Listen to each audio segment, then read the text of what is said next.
Morning, magandang umaga. Good morning to our guests who just flew in late last night from Beijing.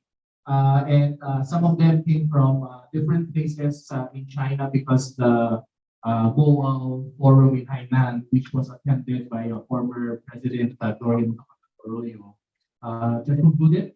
And maybe Dr. Yan Yan can share some of that, and Dr. Director Hugo was also there. So maybe they can share some insight stories there. The forum today will be held in English, so please be considerate. Also, when we ask our questions, we would like you to ask the questions directly. Of course, we will maintain proper courtesy and respect. But our experts have said that all questions are welcome. As long as you ask the right questions, we will answer the right way. And we also have guests on Zoom. We have professors, government friends, and military friends who are joining us. Please do send your questions. We are here to learn from each other. Thank you also to our media friends and other friends who joined us today. It's already Holy Week.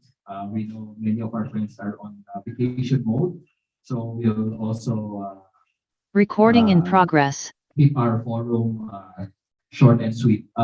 Without further ado, I will introduce our experts. I'll just give a quick briefer that I got from the SCSPI.org website. Nearly 40% of the global trade of goods is shipped through the South China Sea, which makes the waters crucial for global economic prosperity. The surrounding areas of the South China Sea host the largest population density in the world. The stability and prosperity of the waters impact the faith and well-being of nearly 2 billion people. From 2009 to 2016, tensions over the waters escalated, coupled with major incidents and crises breaking out all the time, which attracted extensive attention to the area. Currently, all of the parties involved in the South China Sea disputes have now come to understand the significance of shelving differences and communication through dialogue. Under the dual-track approach, tensions over the waters are easing progressively. However, the root cause of the South China Sea dispute has not been entirely settled. Claimants still hold different opinions about the sovereignty over islands and the delimitation of waters, and the contention over the exploitation of space and resources is becoming increasingly fierce. The competition between China and US maritime strategies has come to the fore, and the South China Sea has become a major field of such contentions. Countries outside the region, such as Japan, Australia, and the UK, are paying more attention to the waters with a stronger presence, which further complicates the situation. Now, the future of the South China Sea holds more strategic relevance in today's world because it not only concerns the safety and prosperity of Southeast Asia and the future of China-US relations, but could influence the strategic bearing of the entire Asia-Pacific region as well. To continue the push for a more desirable situation in the South China Sea, we should first gather all the trends and views about the waters from an objective perspective, accurately observe the area within the parameters of its military, political, economic, and environmental context. And that is where we are today. South China Sea Strategic Situation Probing Initiative, SCSPI, aims to integrate intellectual resources and open source information worldwide and keep track of important actions and major policy changes of key stakeholders and other parties involved. It provides professional data services and analysis reports to parties concerned, helping them keep competition under control and with a view to seek partnerships in maintaining and promoting the peace, stability, and prosperity of the South China Sea. I am Austin Ong from the Integrated Development Studies Institute. I have the honor of welcoming Mr. Herman Laurel, our organizer for today and host, president of Asian Century Philippines Institute Strategic Studies. Herman, you wanted a few, okay, we'll leave it for later. Then we'll go straight to our experts, the much awaited views from our neighbor, Professor Hu, Director of South China Sea Strategic Situation Probing Initiative and Director of the Center for Maritime Strategy Studies and Research Professor of the School of International Studies from Peking University. 5 minutes introduction remark, please. Thank you, Austin. Thank you, Chairman Herman, to invite us. Good morning, everyone. Nice to be back to Manila again. Today, my colleagues and I from China will introduce our points and views on the situation of the Southern Sea with some Chinese perspective. We don't represent the Chinese government, and I think you are very familiar with China's official position and statements on this issue. Thus, we would like to share our views on this issue candidly and frankly as scholar and Chinese. In the past 2 years, we have seen that great power competition, maritime disputes, and rules building are becoming the three major factors affecting the situation in the South China Sea. Let's take a look one by one. First, power competition. As we all know, the U.S. treats the South China Sea as the main battlefield competition with China, maintaining a balance of power in favor of itself rather than the freedom of navigation or the security of regional countries is at the root of what U.S. actions and policies. In this context, China has no choice but to respond. In addition to the well-known strategic position, interactions and risks at the technical level or operational level between the U.S. and China are also rapidly escalating. Of course, the situation is not as dangerous as the media and the public see. In the South China Sea, despite the growing competition as well as the sea and air encounters between the two militaries, it is worth noticing that the fact that most of the encounters more than 10 times per day and thousands of times every year between U.S. military and PLA are safe and professional. In sum, the United States and China have entered an action-to-action cycle in the West Pacific, including the South China Sea. And in the short term, either side is likely to make substantive compromises. Now, the choice, just my personal opinion, now the choice of third parties, including Southeast Asian countries, is more and more an important variable in the strategic competition between the United States and China.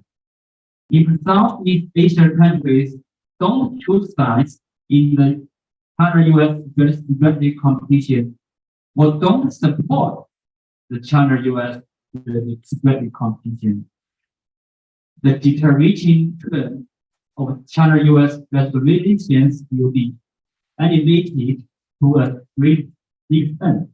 On the contrary, it will further fail the flames. In terms of maritime disputes, the status quo are increasingly difficult to maintain. Some claimants adjust their maritime claims according to the South China Sea arbitration ruling and ask for a much higher price in the negotiation and the interaction with China.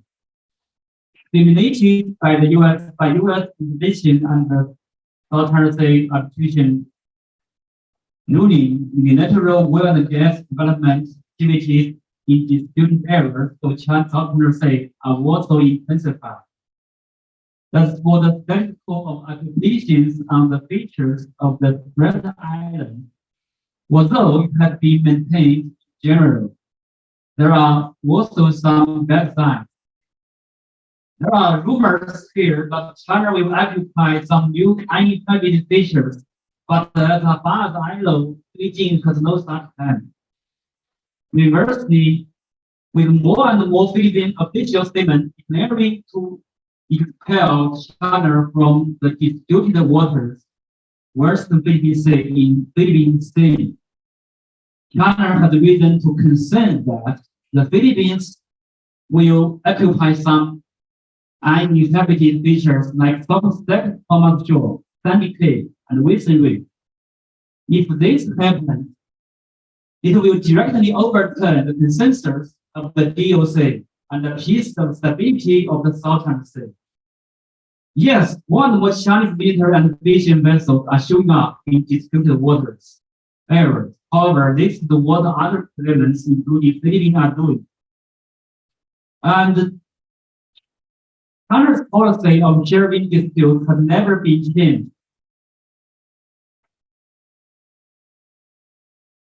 Also, I want to say China's Southern Sea claims have a very long history, and they didn't emerge in the recent years.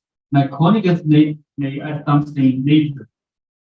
Every claimant, including the Philippines, has the right to strengthen its claim, but also need to consider the history and the reality of the dispute. Third, road building. For the sake of the peace and stability of Southern Sea, China and other member states plan to form an effective set of rules and order in the Southern Sea.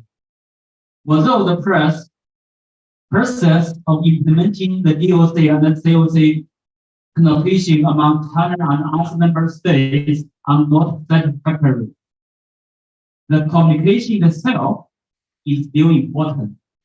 This is the unwavering consensus, which is the only possible case for confidence building and rules building in this region. No matter what the final outcome of the COC connotation is, COC is not the end of the rules building of the Southern Sea. Last thing I want to say is maritime disputes are not the whole of China-Philippines relation. In my personal opinion, just a piece of the whole relationship. I sincerely hope that Peking and Manila can manage the dispute, the maritime dispute, well. I should stop here. Thank you. Thank you, Director Humo, for that comprehensive and what's the right word? Holistic viewpoint on this complex issue, and we look forward to engaging with you more with questions. Our second expert is Vice Director of the SCSPI, Dr. Yan Yan, who is also a friend of Manila. She's been here many times. But this is the first time that our experts are traveling to the Philippines after the pandemic. So there's been 2-3 years we haven't seen each other, and they'll also be traveling to KL, Jakarta, and Singapore. So we are their first leg, and we are fortunate to hear their side of the story. Dr. Yan Yan is Vice Director of SCSPI. She's also the Director of Research Center for Oceans Law and Policy in the National Institute of South China Sea Studies based in Hainan. So, Dr. Yan Yan, please. Thank you, Austin. Well, first of all, I'm very happy to be back to Manila again. Well, it's not my first time in 3 years because last year during the pandemic, I was here in Manila, which is my second time during the pandemic and after the pandemic. So I'm very happy to meet all of my friends in Manila again.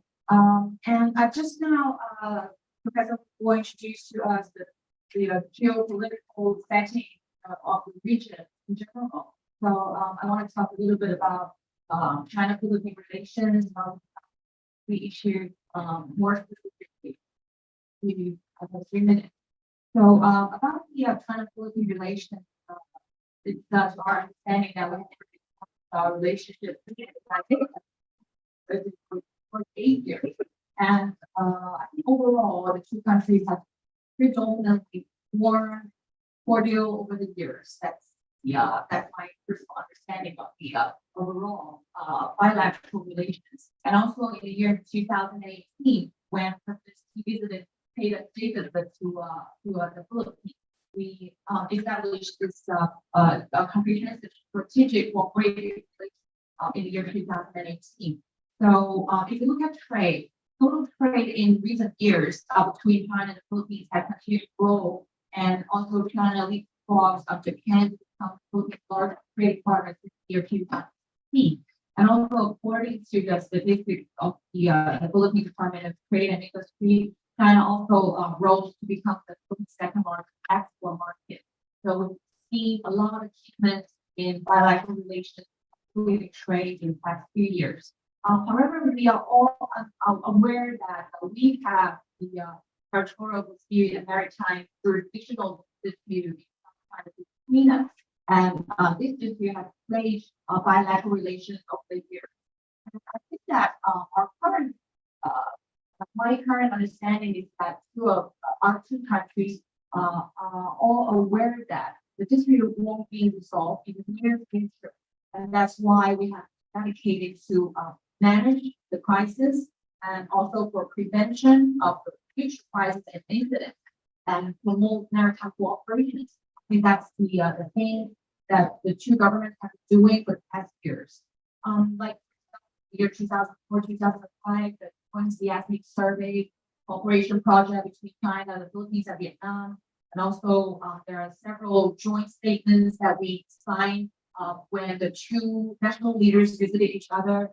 And also, we have established the BCN since the year 2017, the bilateral mechanism, the cooperation between the two law enforcement agencies. And also, we have this oil and gas exploration cooperation MOU signed on the year 2000. So we have been working on maritime cooperation, crisis prevention, and management in the past few years. That's I think that's the common understanding of our two governments. Talking about South China Sea, during the latest visit of President Marcos to China this January, he did say that he wanted to raise this question to the Chinese government because he wanted to, the purpose is to, in a bid to settle the problems in a friendly manner and to seek to resolve this issue to the mutual benefit of the two countries. So my understanding is that despite the South China Sea dispute, the relations between China and the Philippines has been growing considerably strong over the past 5 years. And currently, there are at least 40 programs, cooperation programs going on in Manila. Like, for example, the VR Bridge, the Kaliwa Dam, etc., etc. So I've already said that it's been 48 years since our two countries established our bilateral relations. So I'm looking forward that in this President Marcos, I sincerely hope that the relationship between China and the Philippines move forward and go deeper to the next level. Thank you. Maybe we can talk about more detailed issues later in the discussion session. Thank you, Dr. Yan Yan, for setting the setting in China-Philippines relations in the context of the South China Sea, and we look forward for more questions in a bit. The next speaker, we have Dr. Xiaolu, Vice Director of the South China Sea Strategic Situation Probing Initiative, Associate Professor, Assistant Dean of the China Institute of Boundary and Ocean Studies in Wuhan University. And I found out that Wuhan University is one of the oldest center that has international law studies. So without further ado, please. Thank you. Good morning, everyone. And it's good to see you again in Manila. Just before the pandemic, I was had a visit with Hugo and Professor Hugo and Zheng Yan to come to Manila in 2020, right? So it's a very good memory before the pandemic. And just now, Professor Hugo and Yan Yan has made a very brief instruction to the situation in the South China Sea and the relationship between China and the Philippines. As a lawyer, I think I will go into the details about the law and the rules we will apply in the South China Sea to counter our problems. Last year is the 20th anniversary of the DOC. I participated in many of the activities to celebrate that anniversary. And what impressed me most is the joint effort between China and the ASEAN member states to set a rule for the peace and stability of this region on the basis of consensus, as well as the accommodation of each other, which is summarized as the Southeast approach by Her Excellency Fu Ying in a very special meeting to celebrate the 20th anniversary. So this impressed me most, and it reminded me to think that we are facing lots of the problems in the South China Sea, which is not experienced by other parts of the world. So we should encounter this difficulties to use other state parties practice will shed a light to resolve that problem, but the main key issue will be resolved by our own wisdom. So that's my key point today. I will analyze that one by one in the following part. First of all, when we're talking about South China Sea, we should admit that there is a territorial and maritime dispute in the South China Sea between China and the littoral states. I think it's a basic fact in the South China Sea and at the starting point of any legal positions, right? So when we ask what kind of territorial and maritime dispute between us? First of all, we'll look into the claims of the China and ASEAN member states. First of all, we'll hear a very famous saying called "land dominates the sea." So the first differentiate in the claims of China and ASEAN member states is a territorial dispute, which means that we have different opinions on whose islands in the South China Sea is. We will have different opinions on this question. And this question will not be resolved in the very near future, just as Yan has mentioned. And what's important to me is what's the definite claim about the territorial claims of the claimants in the South China Sea. We're not claiming the maritime features one by one traditionally. According to China, those islands are composing 4 groups of islands. I mean the Prakta, Prasil, Spratly, and the Zhongsha Qun. How can I say that?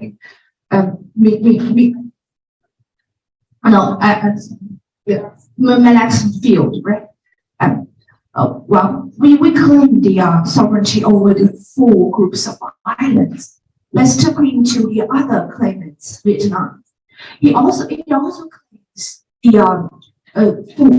categorize the maritime features into 4 groups of islands that claim sovereignty over that. And the similar claim is also held by the Philippines. It claims state sovereignty over the KIG box. Okay? So you see that we have actually the main 3 claimants in the South China Sea claim the clusters of islands as a whole to hold that sovereignty, other than for the single maritime features one by one. That will lead to a legal question. When the South China Sea arbitration clearly demanding that every country should claim the maritime features one by one, right? As well, some of the features are low tide elevation, which is not appropriate which it cannot be appropriate, which means that it's not a land, it's not a territory. So this is basically does not consider any of the main claims about sovereignty in the South China Sea, in my mind. So this is the first point. This is the first point I will make. Most of the land claims in the South China Sea are over the cluster of islands or the archipelagos. This is a thing. And secondly, is the maritime features and entitlement dispute in this area. China and outside members have different opinions on that. According to American's report in 2022, the number 150 claims and sea limits in the sea report believes that a state cannot claim the maritime zones generate from the archipelagos, outlying archipelagos of the continental state. However, China has just claimed claim the maritime feature, the maritime entitlement generate from the 4 kinds of archipelagos. So that's another problem about a single or archipelago question. It's a dispute between China and other states. And the third one relating to the claims is about the historical rights dispute. But if we consider the China's claims in 2016, after the actual war, we'll see that main part will be like the sovereignty over the maritime features as archipelagos. The second, the maritime entitlements according to the UNCLOS. Territorial sea, EEZ, and continental shelf of the 4 groups of archipelagos, and then the last one is the historical right. So the relationship between the 3 claims are very clear. The most important is sovereignty, and then the maritime zones we can generate from the maritime features, and then the last would be the historical rights. And China does not clarify which kind of historical rights in the South China Sea right now. If we look into the this is a differences about claims. And thirdly, I think based on that kind of dispute, so we will have many disputes on the activities. We will have different understandings about the activities happening in the sea. For example, the first one will be the oil and gas development. China believes that we have disputing the maritime zones we have in the waters. So according to UNCLOS, we make the oil and gas development together. One cannot using the unilateral act to make the things worse, right? So it has a policy of solving the dispute and have the joint development since 1980s. However, the problems is we have different understandings about maritime claims. We don't think that China has Philippines, for example, Philippines don't think that China has a legal entitlement in this bank. And the problem would be we have the dispute over the maritime features other than maritime delimitation right now.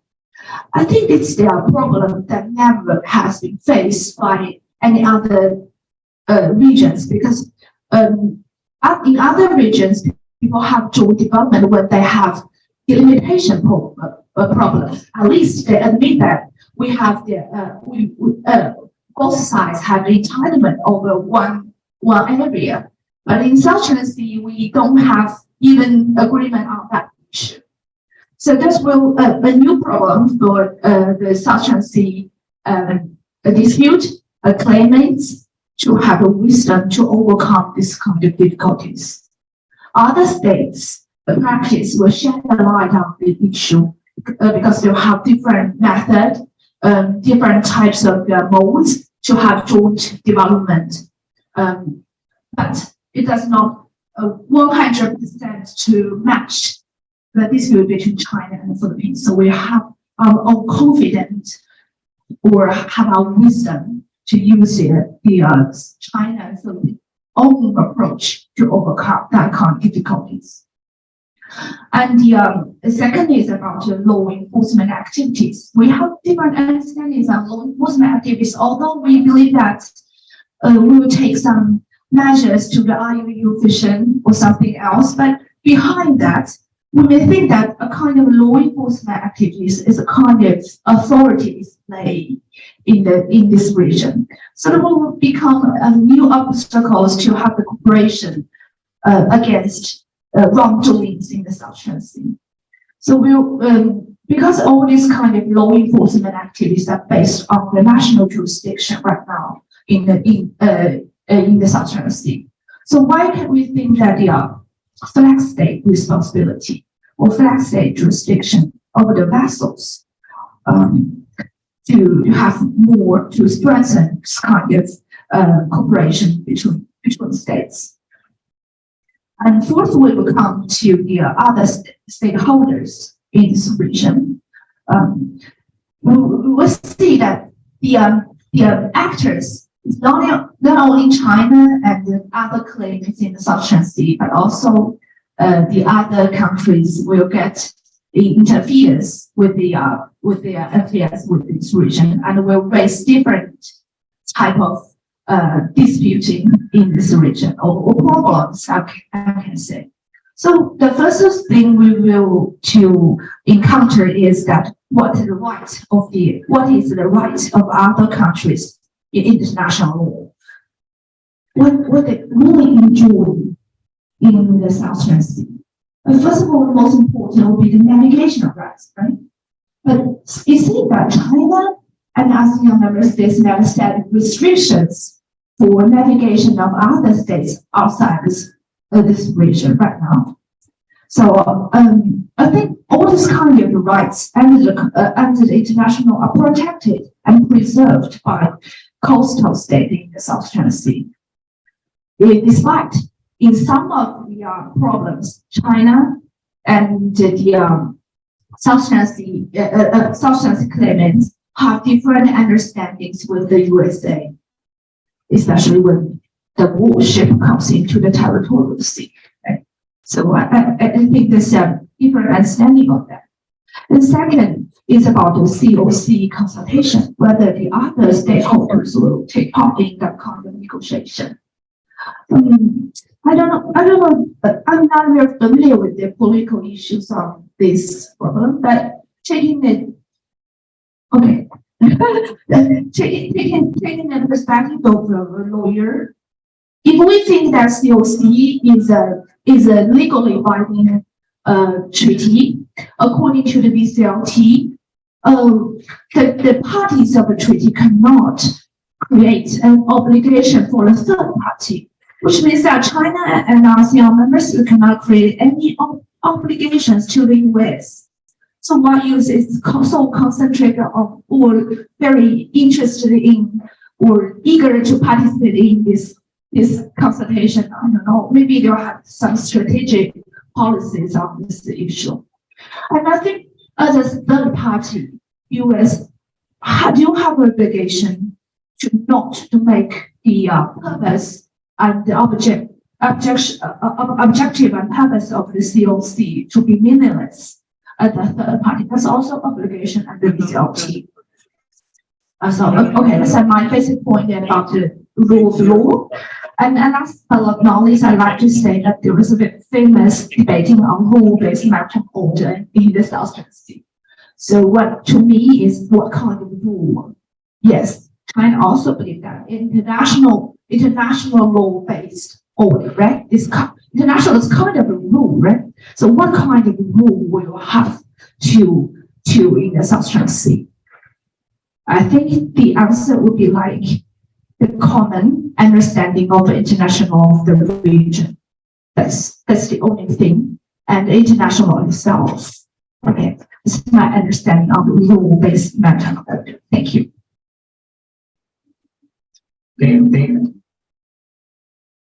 Thank you, Professor Lei. So you can see why Wuhan University has one of the oldest international law, and I'm sure her classes are always famous. You have international professors and students also in your center, yes, from all over the world. Yeah, so maybe we can ask you more about it later. Of course, our fourth expert is Dr. Zhihua, Associate Professor and Head of East Asia Marine Policy Project in the Center for Japanese Studies. As we know, China and Japan also have ongoing issues, as well as how they manage it. Professor Zheng may be able to shed some light on that. And he is from Shanghai Jiaotong University. Please, Professor. Thank you very much, Austin. Also, I would like to take this opportunity to thank our organizer for such a good opportunity to share my personal understanding of this issue. Also, I'd like to thank our media friends for participating in this event. First thing I would like to maybe ask myself very often three questions. The first one, shall we allow South China's dispute define the bilateral relationship between China and the Philippines? The second one is, should we allow great power rivalry, great power competition define Sino-Philippine relationship? Or more specifically, should we allow external power use South China's dispute as instrument to destroy its peace and stability in the region? Which I'm thinking quite a lot. Maybe I would like to share my personal understanding on those issues. Firstly, related to these three questions, how should we see that the South China dispute, where it come from? I would like to particularly from historic perspective into the understanding of the South China Sea dispute. Firstly, I think some Western media also often describe China as asserting expansion power recently. But comparing to the 100 years ago, more specifically 90 years ago, the claim of our DRC comparing to the claim of ROC, Republic of China, where the claim of People's Republic of China is more broader than our ROC.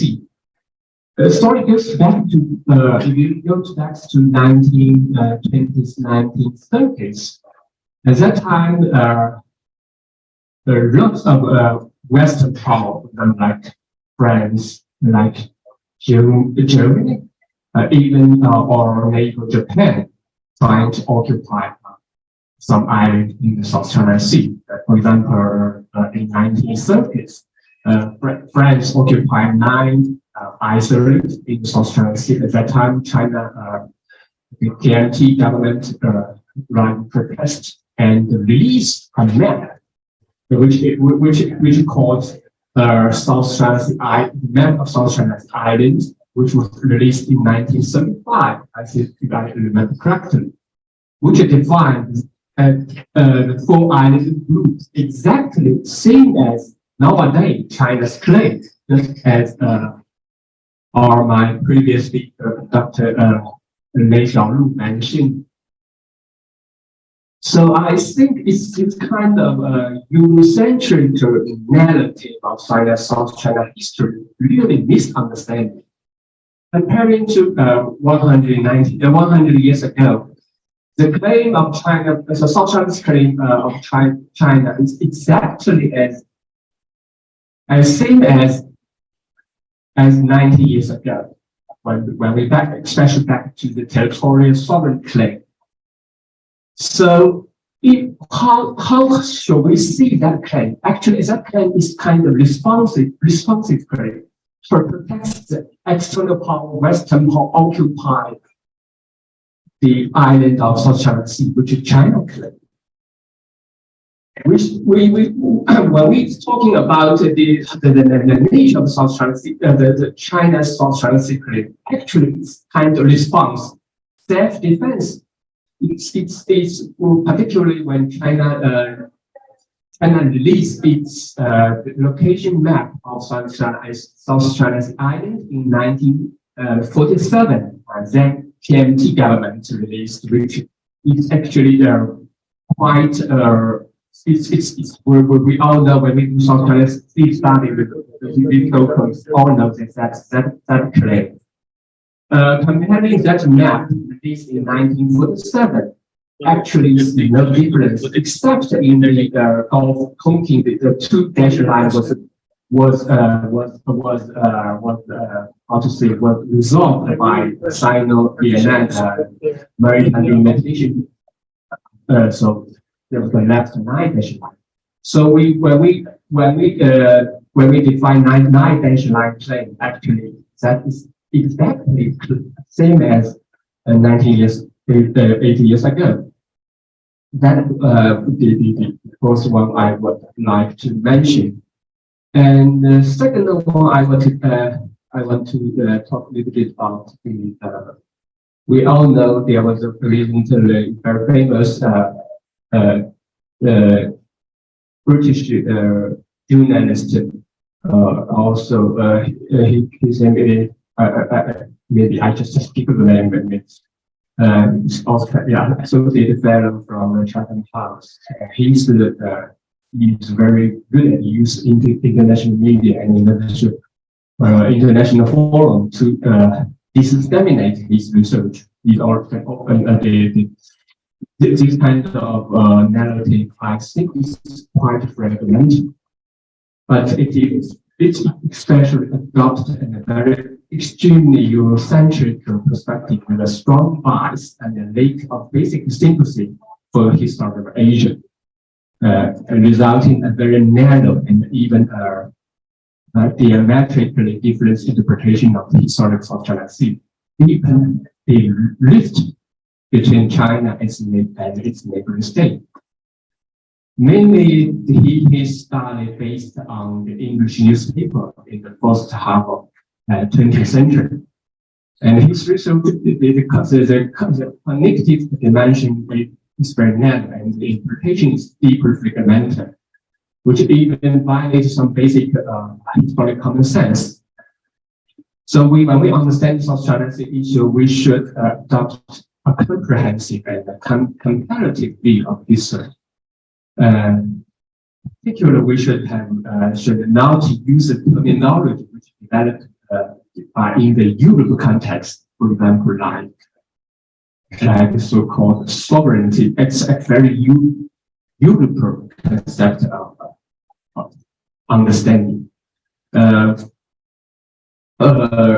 And with regarding to the territorial and maritime dispute, relative object research conclusion can be reached only after weighing and comparing evidence given by all state consent, not just focused on English newspaper which published in the early half of the 20th century. We should take account all the claim and the history. Which I would like to put here, maybe a joint history research by all claiming states will help to give a deep understanding and object understanding of South China Sea history. Maybe with a further view, I would like to stop here. Thank you.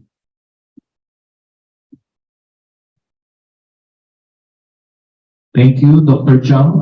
We've had 4 of our experts share very frank, and it's a breath of fresh air to see a different perspective. Of course, we are here to learn from each other. We can agree to disagree, but at the same time, it's also good to hear various perspectives, not only from the geopolitics, the international law, as Dr. Lei mentioned, even the definition and the frameworks are also in dispute, but at the same time, there are efforts from all parties, including claimant countries and third-party countries who are playing key roles or influences in the region that are also important. And as Dr. Zheng mentioned, historical realities are also important. And I believe the 9-dash line used to be 11-dash line. And China and Vietnam had decades also of negotiation, even some skirmishes. But at the end of the day, they are managing their dispute and expanding their cooperation. So we'd like to learn more about that in a bit. We have our two reactors. One is Professor Anna here. Josh is we have about 40 people on the Zoom, just to let you know, from the North Luzon, the Visayas, and Mindanao. We have a lot of friends from Mindanao State University. Thank you to Professor Juliet Mendoza. Shout out. Dr. Anna, are you ready? Maybe 3-4 minutes reaction, and then we'll go straight to the questions. Go ahead, Dr. Anna. Hello, Austin. On my side, I would Professor rather. Anna, we cannot hear you. Josh, please wait, Professor Anna. And we heard you were with former President Gloria Macapagal-Arroyo. Maybe you can give us a short update how the BOAO Hainan Forum went. Okay. Is it possible for me already to? Professor Anna, we cannot hear you. We'll pass the mic first to Professor Loja for her reaction. Professor Loja is a senior fellow of Integrated Development Studies Institute. She also has her PhD on Maritime International Law, and she's also a professor in several universities in the Philippines, and she had her PhD from the University of Hong Kong. I'd like to clarify that I'm not a professor of several universities. One particular institution, and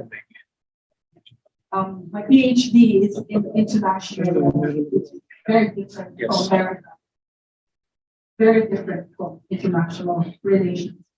I need to react to the presentation or to the introductory presentation of the 4 experts. May I react first to Professor Hubo? Just to perhaps, I see the need for me to summarize what he said to the Philippine media, because there might be some misunderstanding. The first point he made is that there is an ongoing great powers conflict, and part of that conflict is taking place in the South China Sea. And the great power conflict is between the United States and China. That is now ongoing. The second point he made is that if there is a literal state, which is not a direct party to this great power conflict, such as the Philippines, if there's a literal state that would take sides in that ongoing great power conflict, then there will be an escalation in the South China Sea. This particular reasoning is very much consistent with what is known in international relations theory as realism, according to which, if there is a superpower that is in decline, and that is the United States, and another great power that is in ascendance, which is China, then it is almost inevitable for there to be an effort on the part of the superpower to suppress ascendant great power. And therefore, for the Philippines to stand in the way of either the US and China, then there is a sure chance of the Philippines being crushed in the process. And I subscribe to that view. I subscribe to the position that the Philippines should maintain its neutrality in regard to the great power conflict between China and the United States. And I think that position has also been adopted and articulated not just by Indonesia, but also by Singapore, notwithstanding that Singapore is the host of US visiting forces in its territory for a number of times already, the Prime Minister of Singapore expressly said that they will not agree to the location or the housing of US weapons in their own territory. Unfortunately, with the EDCA and the expansion of the meaning of EDCA, the current expansion of the meaning of EDCA by our own government, there is a chance that US weapons will be housed in Philippine territories, and that would mean the diminution of the status of neutrality of the Philippines in case of a declared or undeclared war involving the United States and any state, not just China, but also North Korea, Iran, Russia, and any other third state. So Dr. Yan explained that over the history of the diplomatic relations between the Philippines, there has been some effort to resolve outstanding maritime and territorial disputes, but she expects that the resolution will take a long time coming. But in the meantime, there are efforts to minimize any skirmishes or any heightening of tensions through agreements for the management of crisis. And she mentioned 40 ongoing cooperation agreements.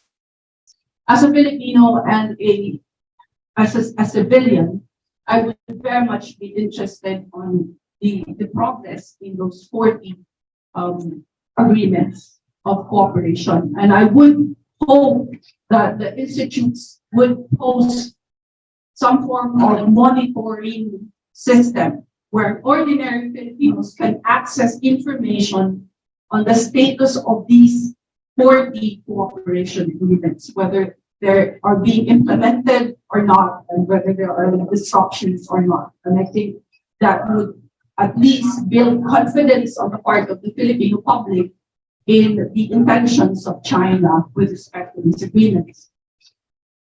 Professor Dr. Xiaolu explained the normative framework governing the disputes in the South China Sea. First, she mentioned the Declaration of Conduct, Code of Conduct in the South China Sea. And this has been the informal framework governing the activities of the littoral states, including ASEAN. And one particular provision in the DOC to which the Philippines is a part is that there should be no third party becoming involved in the management of the dispute. And by that, third party could mean not just Australia, but also the United States. The second point she raised is that notwithstanding the South China Sea arbitral award, there is still some confusion on the nature of the claims of the parties. And she mentioned that as far as China is concerned, its territorial claim can be characterized as a claim to offshore archipelagos, meaning clusters of islands forming one whole territory. And this particular characterization of the claim is not just peculiar to China, because even Vietnam makes a claim to 4 archipelagos. And the Philippines also makes a claim, but this one is to only one archipelago defined as the Calayan Island. Now, the trouble is that under the South China Sea Arbitral Award, Tribunal declared that no country may claim offshore archipelagos in the South China Sea, meaning even the Calayan Island group has no validity under international law as far as the tribunal is concerned. And so also the 4 shahs mentioned by Dr. Day. Now, she also mentioned that there, as another basis for China's claim in the South China Sea, is what is known as historic rights. And this is in addition to the maritime zones to which littoral states are entitled as an offshoot of their territorial claims to certain features. And this is, I will tell you, very much a disputed concept. However, even the Philippines, in claiming the KIG, invoke historic rights as far as the waters of KIG is concerned. And therefore, if there is confusion among our populations on the claims of each other's governments or states, then there has to be an understanding of the definition of terms, and a reformulation of concepts that would articulate our specific claims if we are to maintain our claim to KIG, for instance, vis-a-vis the claims of Vietnam and China. As to activities, oil and gas activities are the prerogative of the state that has a claim in the exclusive economic zone in the South China Sea. Under the arbitration, it was the Philippines that was recognized to have an EEZ in the South China Sea. And because of that, the Philippine position is that only the Philippines may engage in oil and gas activities in the EEZ.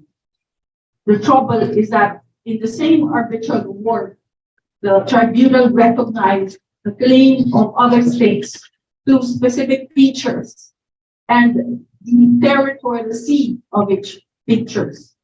And our EEZ is dotted with several rocks, several features, and each feature has a territorial sea.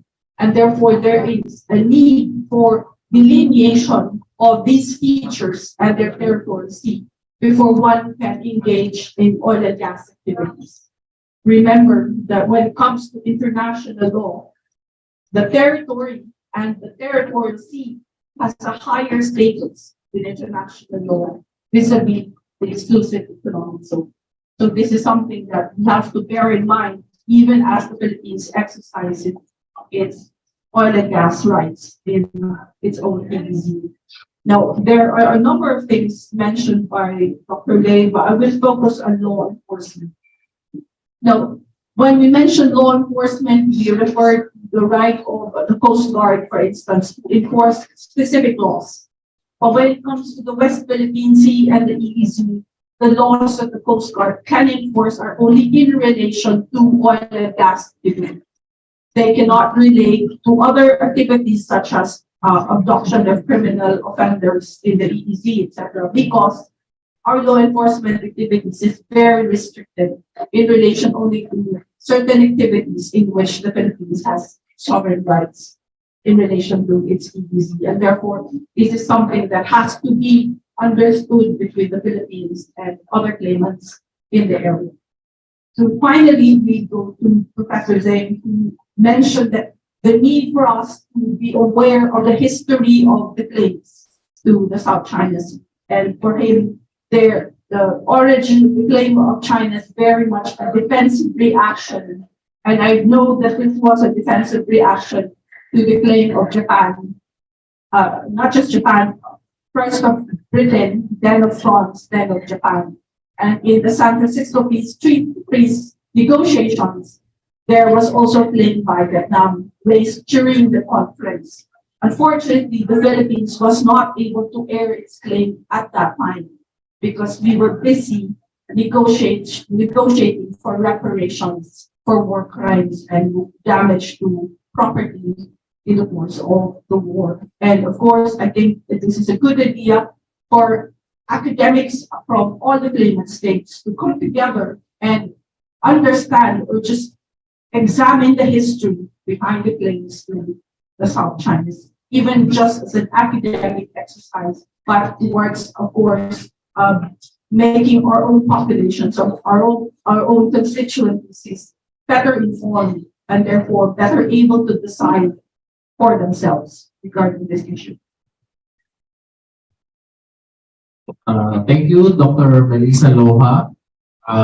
We are actually fortunate and unfortunate to be here because we have the real experts here. For me, many of the things they're saying goes through my head, but many of what they're saying are also available in their writings on SCSPI.org, and Dr. Melissa Loja has also published her works on.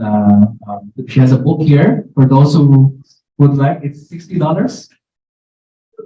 60 euros. No, I could barely pass the first paragraph. So joking aside, what we see here is the South China Sea issue is really complex. And we thank our experts for sharing a bit. We really appreciate also the media being here. We have also media friends on Zoom because you have an important role in helping us these complex topics and understandings to reach the mainstream public and for us to help not only our political leaders, no, but also our diplomats and our scholars and also our military, right? When there's conflict, they are the frontliners, and we also have military friends on Zoom. We welcome questions that you may have. Professor Anna is still with us on Zoom. She has deferred her time for the media questions, and she'll be the one to summarize and give a reaction at the end. Any questions from the media who are here? We can ask any questions under the sun as long as you're ready for the answers. Jason from SMNI. Hello po. Hi.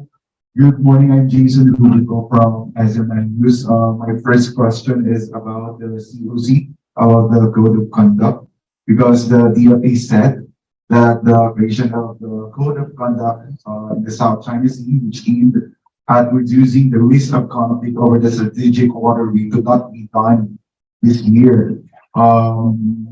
Any reaction on this, and how the COC could be possibly decent? Thank you. Do you want to address your question to Dr. Lei? The last one, probably what? After, DFA said that it not happen this year. So for you, how can I think it's maybe encounter some difficulties because of the pandemic. You cannot meet in person and to make their negotiation just like agreement. Also, they will have some basic difficulties in law. But how can it be get into a fast track? I mean, personally, with a political view, I think, yeah. But for the lawyers, can only give some technical analysis of this documents. But personally, I think that if we will make this happen, I'll take BBNJ for a very, very vivid example for that. We have different positions. The state have different positions in some details of the BBNJ issues. But in last month, we reached a consensus on the agreement, right? In 30 hours. So I don't think many of the issues that will go very details. They have general ideas to make the agreement. So what I think we will get still very soon.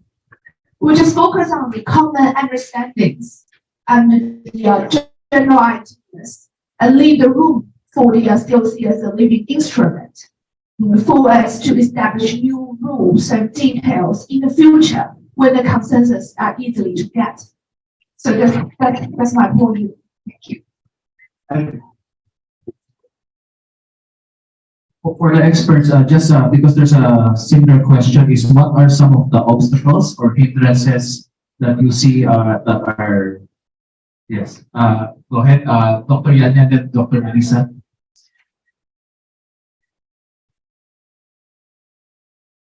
Thank you. Regarding the SCSP Code of Conduct, I think that since we started the negotiation in the year 2013, we've seen many progress. Like, for example, we have the framework, 2017, we have the outline, and also we have the single draft of the negotiation text of 2018. So we do see many progress, in the past years. And also the pandemic, we have some unpredictable, delay of the process. But this year, just now, I think a few weeks earlier, we had the latest working group meeting in Indonesia. I think Indonesia has been very has this hope and trying to faster the process, under their chair. So I think Indonesia has been doing a great job. And also in the retrospect, last time when China and ASEAN signed the guideline of the DOC, it was also under Indonesia's presidency chair. And also this year, if you ask how can we faster the process, I think that we have to be realistic, that we all know that the differences will always exist in the challenging and tortuous procedure of future consultations. And I think as the negotiation parties, both China and 10 ASEAN member states must be aware that a future compromise for each state will be inevitable.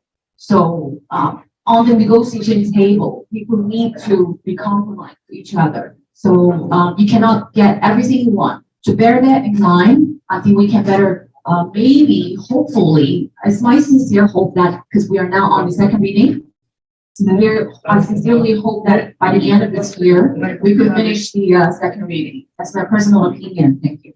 I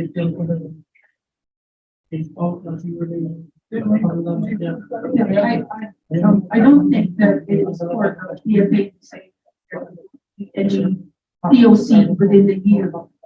Initiative is in the hands of Indonesia, and I trust that Indonesia will producing an output very fast within the year.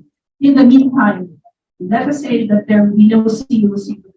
Given the climate that we are in now, I think there ought to be a COC which is merely functional, meaning within a specific area of activity, there ought to be a COC in the barest terms of the COC for fisheries, for instance, or for law enforcement, for instance, the activities of the Coast Guard, the use of force.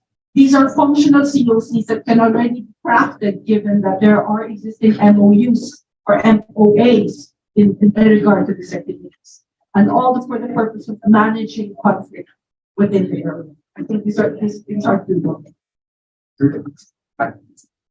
Dr. Zheng.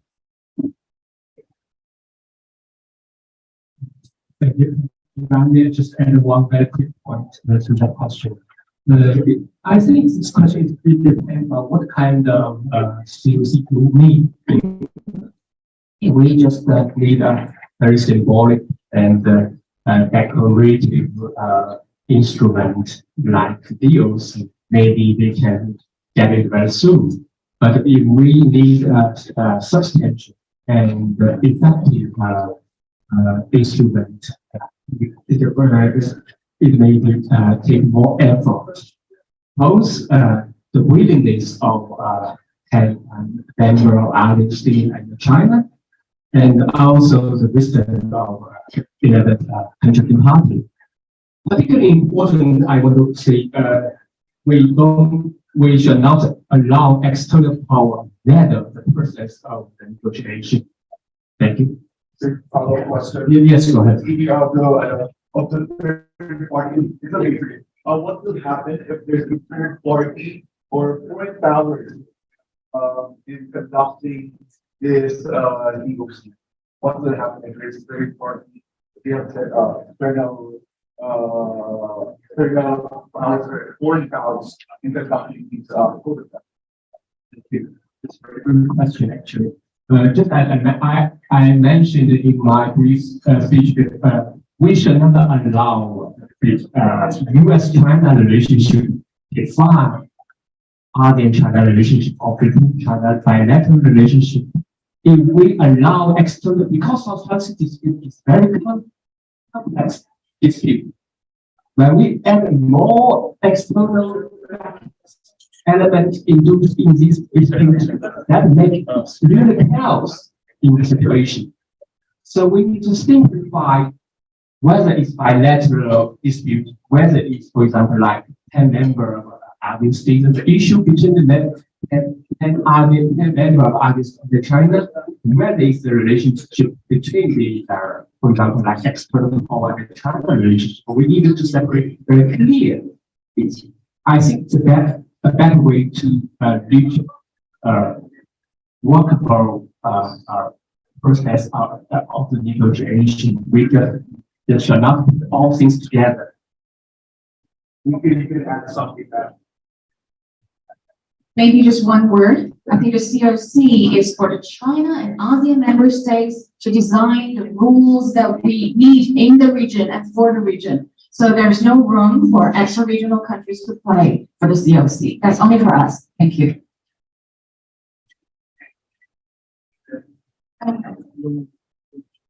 What I'm thinking is what kind of COC will have? We'll have a COC just to manage the conflict between China and ASEAN member states, while the US will get in here to get the negotiation. That's big. If US wants to be a party of the COC, might have some obligations of rights to create it for US as a part, right? If he is a party to the COC. So what kind of obligation does the US willing to afford in the South China Sea? If US could make that clear, I think that would be a kind of right. So first of all, basically, I agree with Yan that it's just between China and ASEAN member states. Its object and purpose of that instrument is to manage conflict that's not involved in the United States of America. But I do think that US will have some things to do to respect the negotiation between China and ASEAN member states when the negotiation is proceeding. As a third party, US cannot do anything to make the object purpose of both sides to be meaningless. If US continues to do some military interference within this region, the efforts between China and the ASEAN member states to keep the peace and stability of this region will become meaningless because we are making any efforts to make peace, but the other side is just to make it become a conflict. I think that's not appropriate for third states to do, both on international politics and international law. It's my opinion.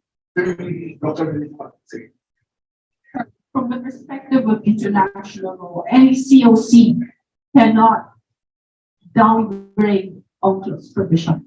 So when it comes to freedom of navigation, that will have to be guaranteed, even with respect to warships, be it US warships, Australian warships, Chinese warships, the rights of the flag state to navigate the waters, including territorial waters, with respect to innocent passage, as well as to transit passage from the EEZ through archipelagic waters to the EEZ or another part of the sea.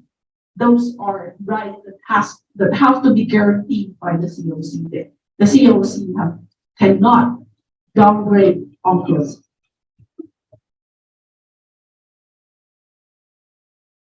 Thank you to our experts and thank you for the question. Any other media question from the floor? We'd like to point out a little promotion.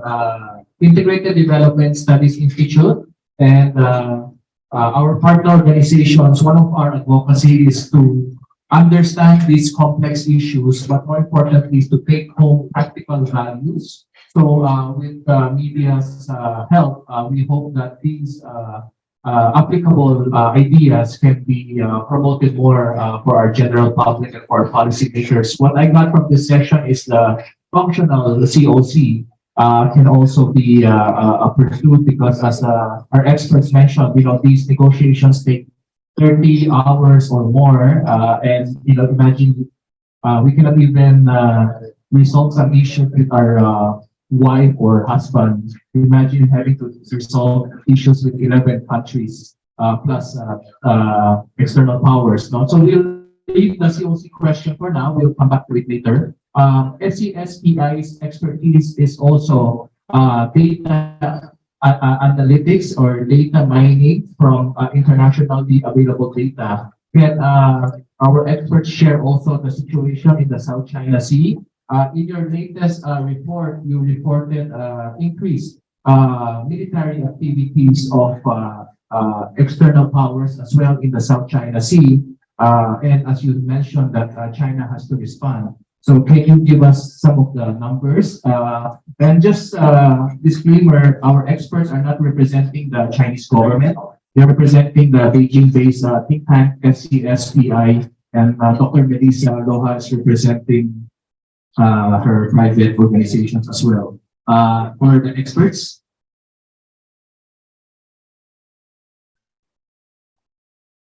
Well, actually, the southern state is more and more crowded because more and more warships and military aircraft come entering and out. But for the United States military operations, we all know the freedom navigation operations, but freedom navigation operation follows only a small piece of the whole U.S. military operations in the southern state.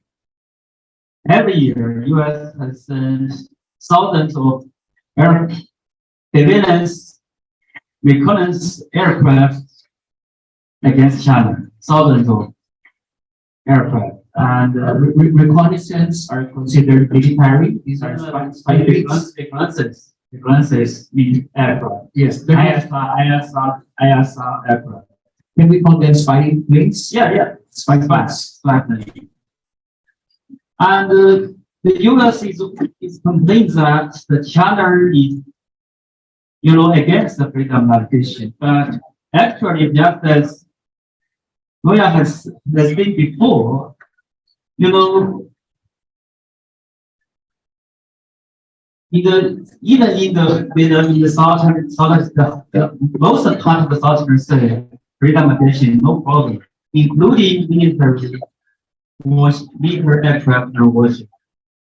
Inside the Nanyang, only in the territorial state of Persian Islands and the adjacent waters of China-occupied features in the spread islands.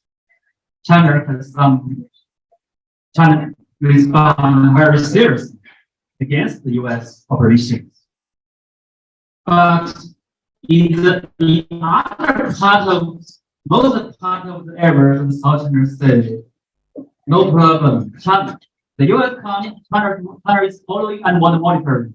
It is according to the international practice and standard. When China's warship go to Guam, in easy of Guam, and easy of Hawaii, the U.S. counterparts also take some measures against China's warship and aircraft. So, military freedom navigation, no problem. So I don't think the U.S. come here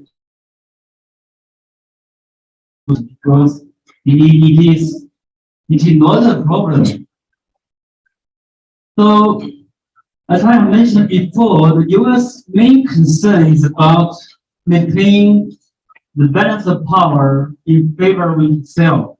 That's the problem. U.S. come here in order to protect. I don't think their most priority is not to protect Philippines.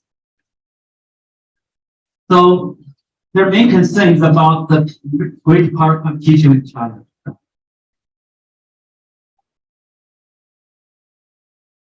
Have concern about that, in the recent interaction between the Philippines and the U.S., including ADCA, about the four additional sites on the Philippine territory. Yeah, some Philippine friends told me that, okay, we must build ourselves, we must enhance our military capacity because we want even the Philippine embassy to watch to United States saying we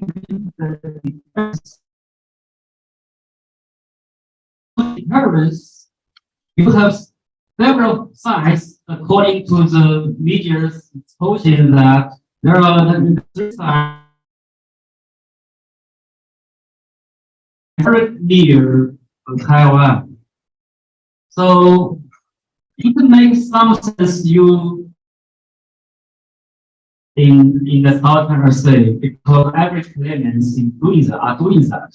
But if you enhance your capabilities very so near to Taiwan, so what's the meaning of difference? So I think China is what is unwise for Philippines to in Taiwan doing for Southern Sea, but the Taiwan Strait, which is more sensitive to China, which will not serve the Philippines' interests. And I also want to add some information about the Philippines' understanding of the situation of the Southern Sea. There are a lot of news in Philippines that China has sent a lot of military fishermen and around the fisheries. But we were in Beijing. Professor Anna was in Beijing recently. We haven't seen any negative views from China towards Philippines. So actually, if China did want to have some negative things towards Philippines, China has a lot of tools, lot of tactics. How can you use this kind of unwise muscle to threaten Philippines? And as far as I have mentioned that ever since 1960s, China has done nothing in the Southern Sea. Yes, we have more presence in the Southern Sea, but that's what every claimant is doing. In the disputed area, in Chinese perspective, China has the right to have some presence. Yes, sometimes maybe so many fishing vessels are crowded there, but they have done nothing. They haven't they have do anything to threaten Philippines. So I think there are many misunderstandings about China's fishing vessel presence or military. I have mentioned before, every continent is increasing their presence of what kinds of presence in the disputed areas. So China just do the normal things as every country is doing. But China now, I would say China has no plan to threaten Philippines in the Southern Sea. Thanks. The other experts. We have almost 100 people on Zoom. So the news might have spread that we are answering all questions. I'm leaving some of the hard questions later. We also have international media who are also with us Times and Asia Times as well. Answered already. In Philippines and Japan. Let's include other external powers like Australia, European powers who are sailing in the South China Sea. Any comments on will China resume reclamation in the South China Sea?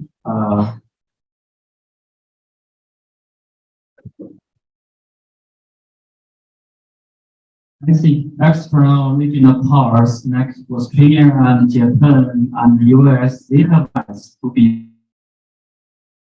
if the normal presence here in China, that's what is cautiously. But if the Philippines met other extra-regional powers to have some joint some joint patrol. I think that's a big issue for China. China has a lot of, as I have mentioned before, China has a lot of policy tools to deal with the situation.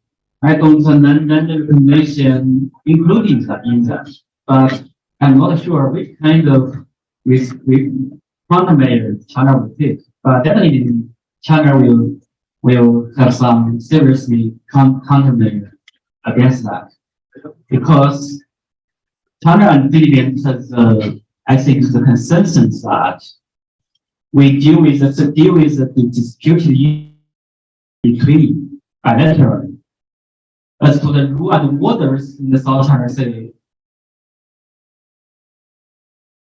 the state involved, but there are no room for extra-regional powers to have in the disputed areas, the disputed issues. So that will make, if bilateral negotiation, I think China, the Philippines and China can have, I think can have, maybe can have some compromise. But if other parties involved, we should only make the situation worse and more difficult to resolve.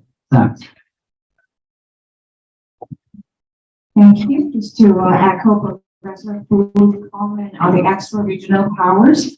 I think that I totally agree with Professor Hu that the pure navigation or transit through the South China Sea is not only fine, because freedom of navigation is a common interest for China, United States, Southeast Asia, everyone in the whole world. So one of the business sea lane of communication. So transportation, pure transit has no problem at all. The second, I do think that the South China Sea security environment is not under a dynamic changing. It's slowly changing just because there are more and more extra-regional countries involving, not just between Philippines and Japan of this BFA, but also what I noticed recently is Australia also will participate in the shoulder-to-shoulder Philippine-US military exercises coming very soon. So this is what I'm concerned. I think that they're changing the dynamics of the security environment in the region that will make things complicated and not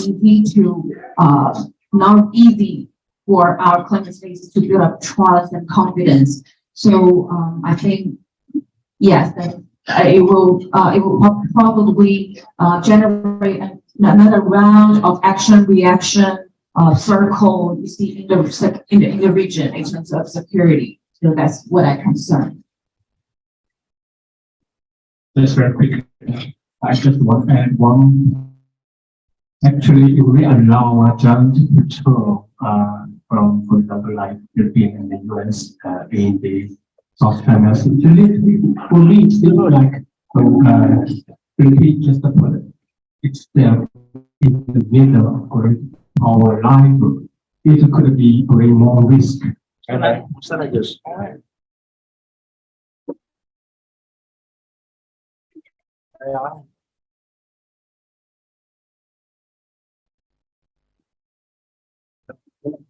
I think there's need for us to clarify purposes of the information and understanding of the public as well as certain, I hope, policymakers.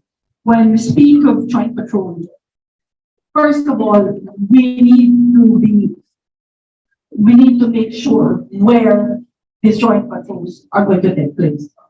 If they're taking place within our archipelagic internal waters, then that is the jurisdiction, the exclusive discretion of the Philippines.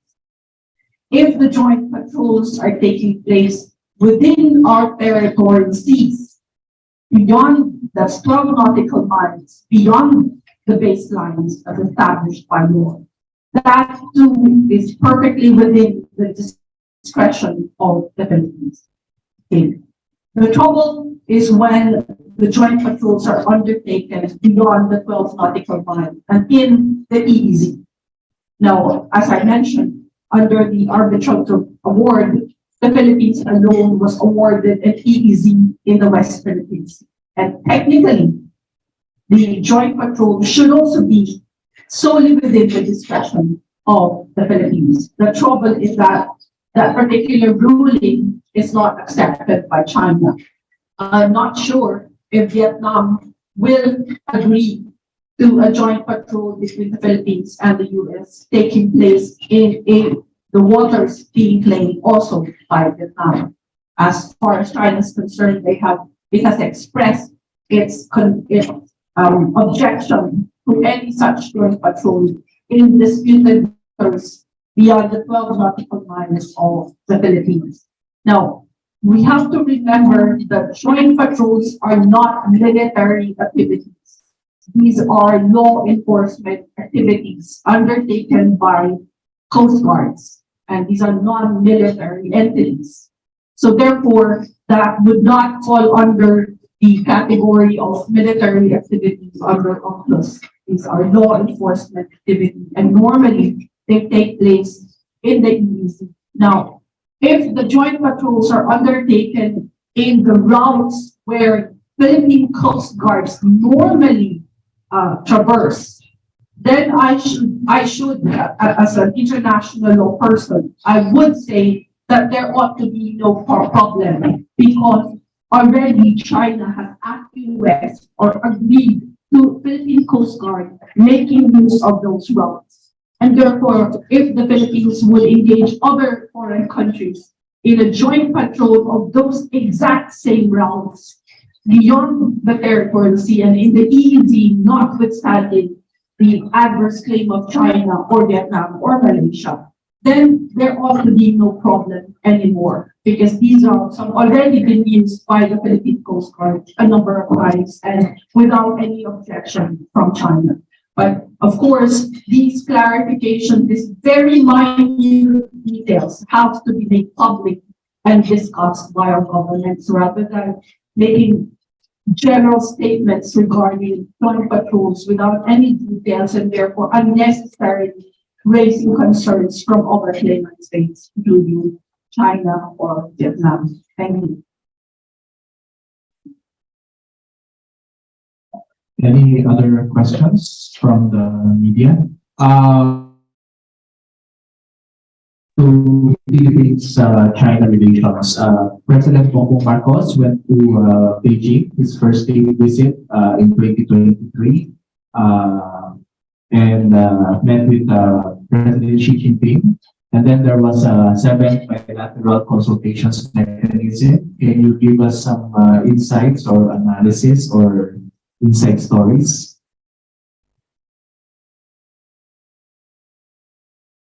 What are challenges and projections?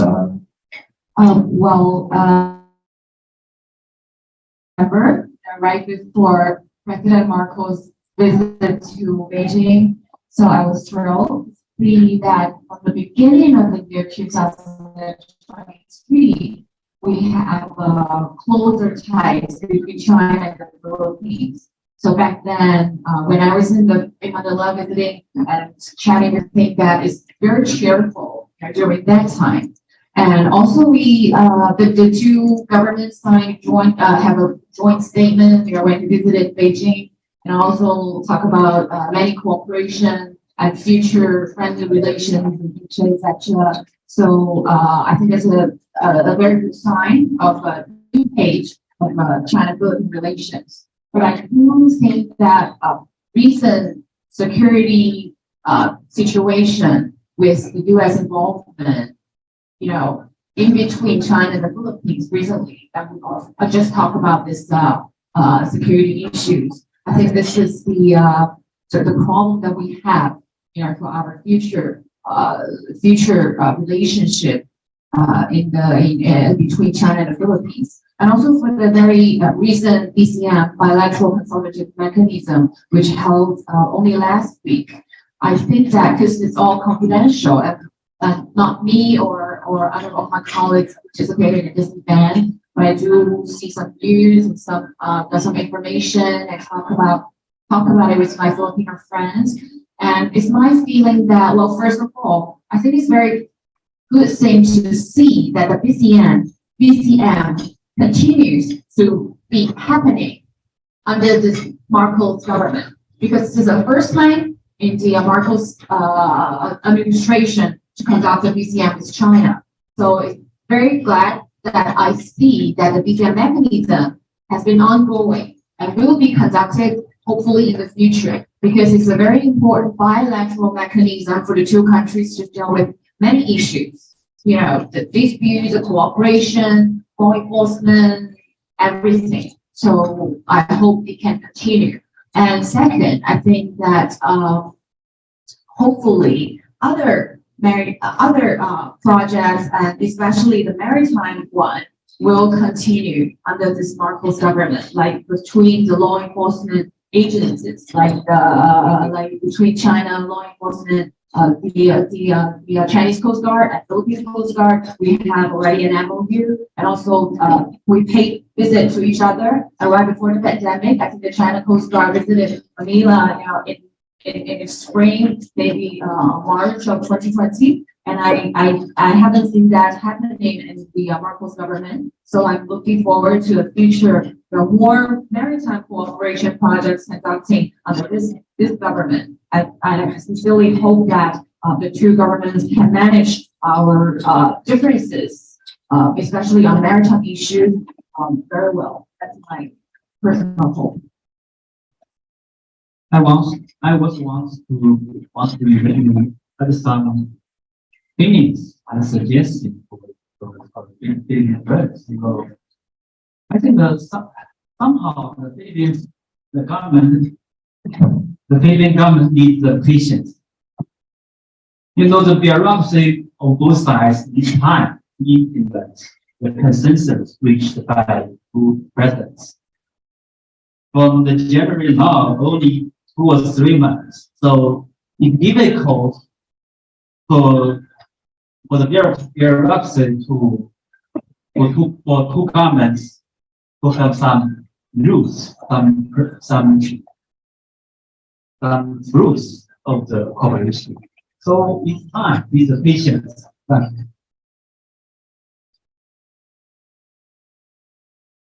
I'm getting more questions on the Zoom chat and via text. We have again international media. Welcome. Going back to SCSPI's expertise, according to this is published on SCNP, South China Morning Post. According to SCSPI statistics, there were about 1,000 sorties by large U.S. reconnaissance aircraft into the South China Sea. Some as close as 30 nautical miles from the baseline of China's mainline territorial waters. 8 entries by U.S. aircraft carrier strike groups and amphibious alert groups, and at least 12 by nuclear-powered attack submarines. The number of entries by the aircraft carrier strike groups dropped compared to the year before, but they stayed in the area longer, rising from 4 to 6 days per visit in 2021 to more than 10 days per visit last year, according to SCSPI.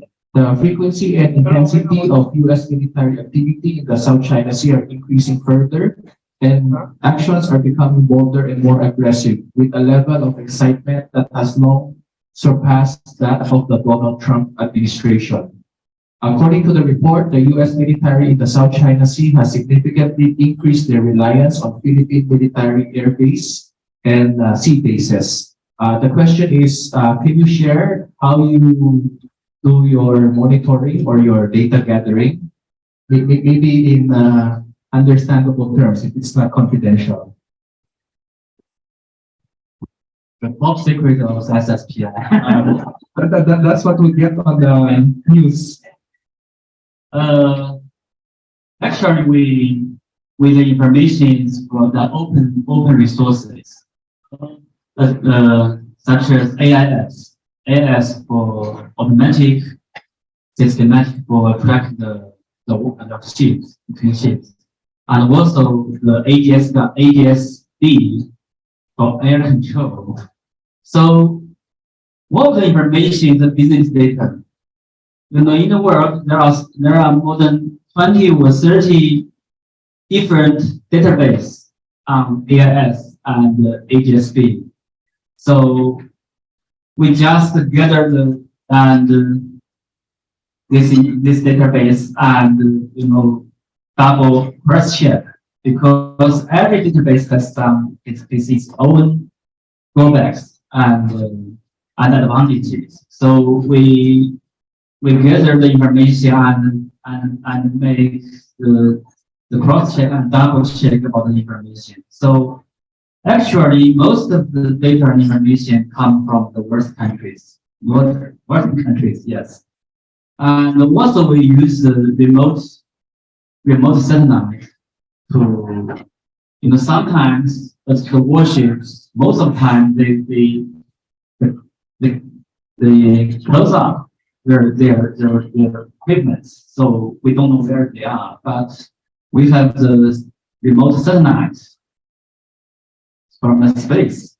So, but there was a business, and most of the data are from the waterway, including China. So it's a business. If you have money, you can buy the same data and make the same analysis and study. So it's very actually, I should admit very frankly that our data, the data of the SCSPI, we couldn't represent the military, because the military have more information. They have more with the sensors and more kind of tools to observe the situation. So the Southern say, but we just monitor the situation and just information to the media. Usually, we don't comment on these issues. So I know the media always want to have some big news. Even in China, especially military news, are very attractive in the world. So sometimes we are public the information very cautious. So we haven't published all the informations of our observations. So we don't want the outside situation to what. And also, as I mentioned before, the U.S. have the U.S. aircraft and the warship come, China just monitor and following them. Most of the encounters every day, yes, the ocean is very crowded. Every day, there are more than 10 times between China and U.S. militaries as to the air and sea encounter. But most of the times, they are professional and safe. So several times, the distance is very close, but so far, so good. We are lucky enough after the collision in the 2001 in the clash between China's aircraft and US aircraft. So I wish these kind of things would not happen in the future. But the frequency and the risk very high. So, and according to the US, on the one side, are declaring that US doesn't want to have a war with China. We want competition, but not war. So, on the one hand. On the other hand, so US want to have some gatherings. Biden administration want gatherings with China.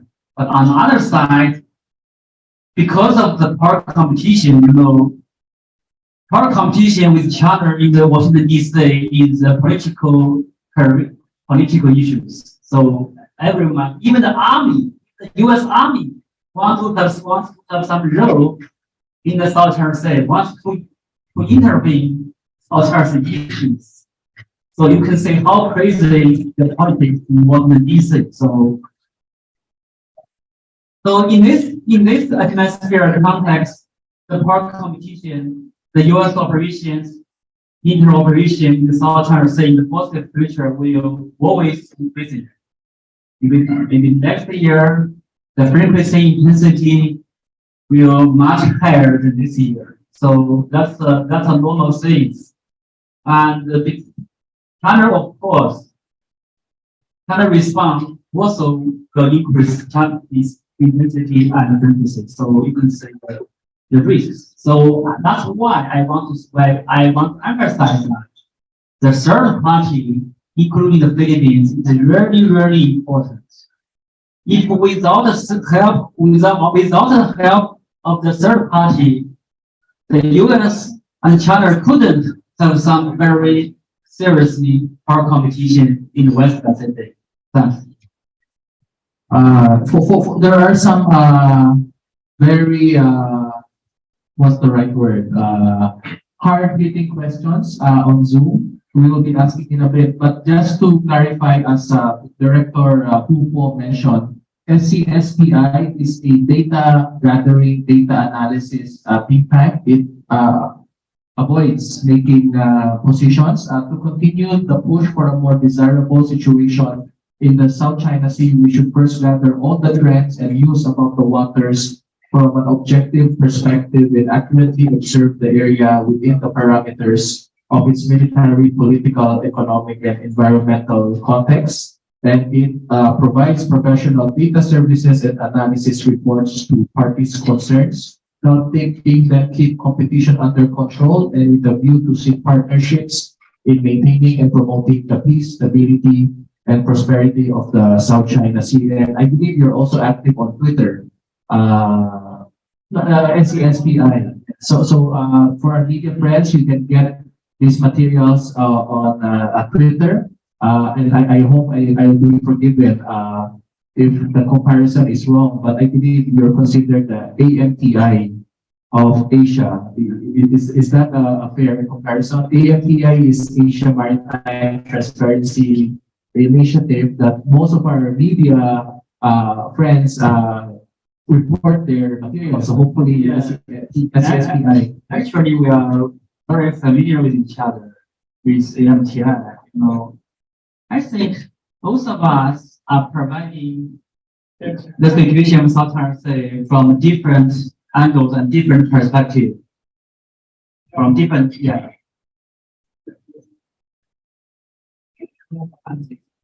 Okay. So, can you give us a background of the relationship or the differences in technologies that you're using? We share, of course, different information, but I think we trust with each other about the characters or characteristics of the information. So, because we are based on some similar tours and similar analysis, so there is a ambitious plan for SCS to build a big using the South China Sea. So if based on the same tools, same data, we can have the same condition. The problem now for the South China Sea is that we have a different understanding about the situation in South China Sea. So somehow I think we and MTI we are cooperating on the sharing of the open resources, open data. So always we may be competitor because yes, the MTI is based on Washington DC. They are somehow represent the perspective of the US. We are running in Beijing, so we must obey the law and the regulations of China. So I think both MTI and SCI are selectively sharing the information. So I can understand. Thanks. Thank you. Is AMTI also using similar to the ABS that you mentioned? Or They are using the remote satellites emerged. I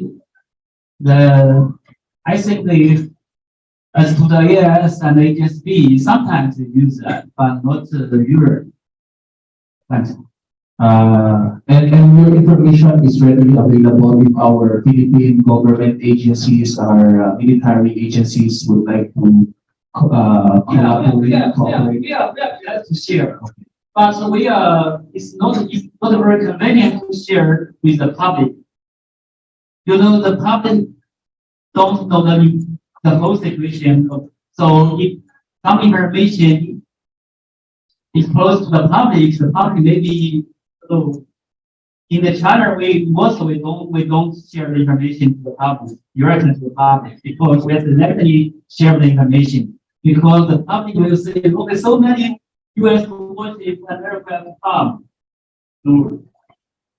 And I'd like to point out that thank you, Director Paul, who was also fair to say earlier, maybe for friends who came in later, that in the 1,000 or so US aircraft that entered or crossed the South China Sea, majority of them are peaceful and professional. The question is, what are US-China mechanisms or China-Philippine mechanisms in case of unintended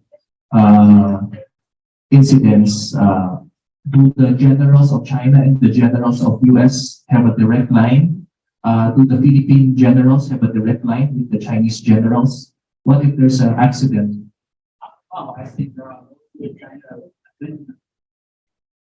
but up to now, I think there are no this kind of arrangements. But in the future, I think China, Philippines, and the US should try to build this kind of mechanism bilaterally. And but I'm not worried too much about unintended incidents. If some unintended incidents happen, I think both China and the US has the channels to communicate and deal with and control the crisis. But now the problem is that sometimes the encounters are intended encounters.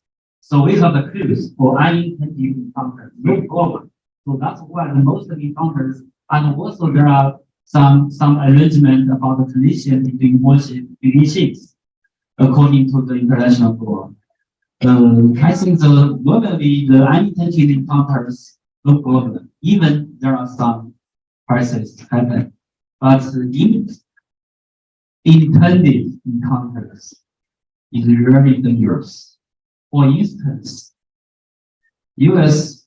sent a warship to the water, to the turtle water with parasite islands. Sometimes parasites, sometimes even in the mainland of the waters, the turtle waters. Yes, we have a disagree. We have different views on the position and on the position of the feature in the South China Sea, such as Parasite Islands and South China Sea Islands.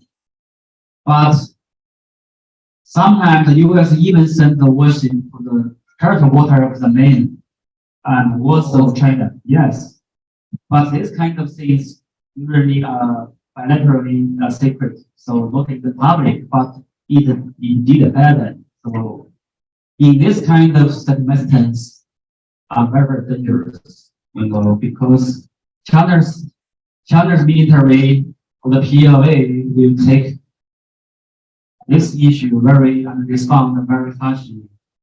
So that's why the China war is talking that the US should have some consideration on the sovereignty and the security of China.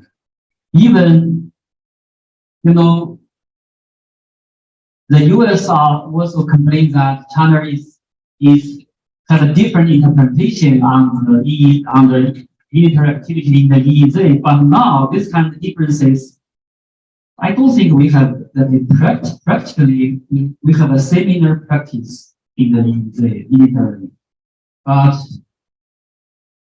so much frequency, so intensity. If the US were in the China's position, I think US will respond much harshly than China nowadays. If China sends thousands of sorties of aircraft to the West Pacific and East coast of the United States, how US will respond? I have talked about this issue directly with some US counterparts.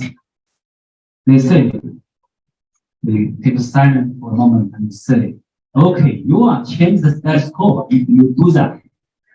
Oh, that's all. Thank you, Director Hugo. Before I pass on the mic to Dr. Yan Yan, one of our think tank partners texted me also. There was a report that the U.S. warship used the Philippine civilian hex called Philippines and next Malaysia and entered near China's eastern borders. Can you comment on that also? Any of you? How did China? How does China see that? In the recent years, we have seen more and more aircraft from the bases in the Philippines, such collective airports. So I think China is taking this issue very seriously. According to the ADCA, I think maybe in the future, and more aircraft, and especially aircraft, because warships, their bases are most of the bases are in Japan. So the aircraft very quick, and I think from the soil of the Philippines to Taiwan Strait only it's a jet for the jet only 30 minutes. So which will let China take the situation very serious. So that will definitely influence the relationship and the interaction between China and the Philippines. So yes, you may be saying your statement maybe says our national interest is our choice, our national choice, but you also need some consideration on your neighbors' feelings. Thanks. Dr. Yan Yan? And then I'll pass the mic to Mr. Herman Laurel. Yes, thank you, Chair. Talking about the management of crisis in terms of close encounters, I do wanted to talk about a little bit about the current rules and regulations, because back in the year 2014, both China and the United States signed the CUES Code for Unplanned Encounters at the Western Pacific Naval Forum. And so that's the basis of how we manage close encounters both at sea and in the air. And also in the year 2014 and 2015, China and the United States signed the MOU, two MOUs, one on close encounters and the second one on the notification of major military exercises. The two MOUs are between China and the United States. So that's why I want to echo Professor Hugo's statement that I think the current unplanned encounters is actually manageable. And also between China and the Philippines, the latest one government established a hotline between the two foreign ministries, right after President Marcos' visit to China this January. And also this hotline between the two foreign ministries will be, it's already in use. In the last month's incident at sea. So I think that between China and the Philippines, maybe in the future we could consider establishing a hotline between the defense departments to have more direct talks. When anything happens at sea. So first minute, first second, we can talk with each other through this hotline. That's my personal understanding.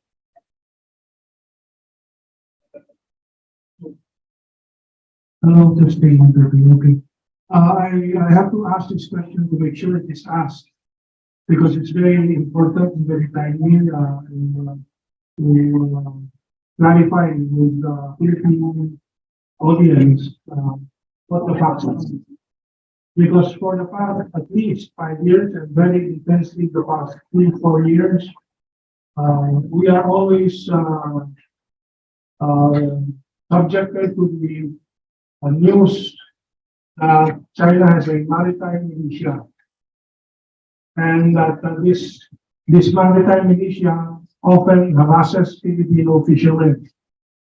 So it's important to clarify whether there is, number one, is there a Chinese maritime militia disguised as fishing boats as they claim? And secondly, is harassment an official or unofficial policy? And thirdly, if these are true, what is to be done? If these are false, what should be done?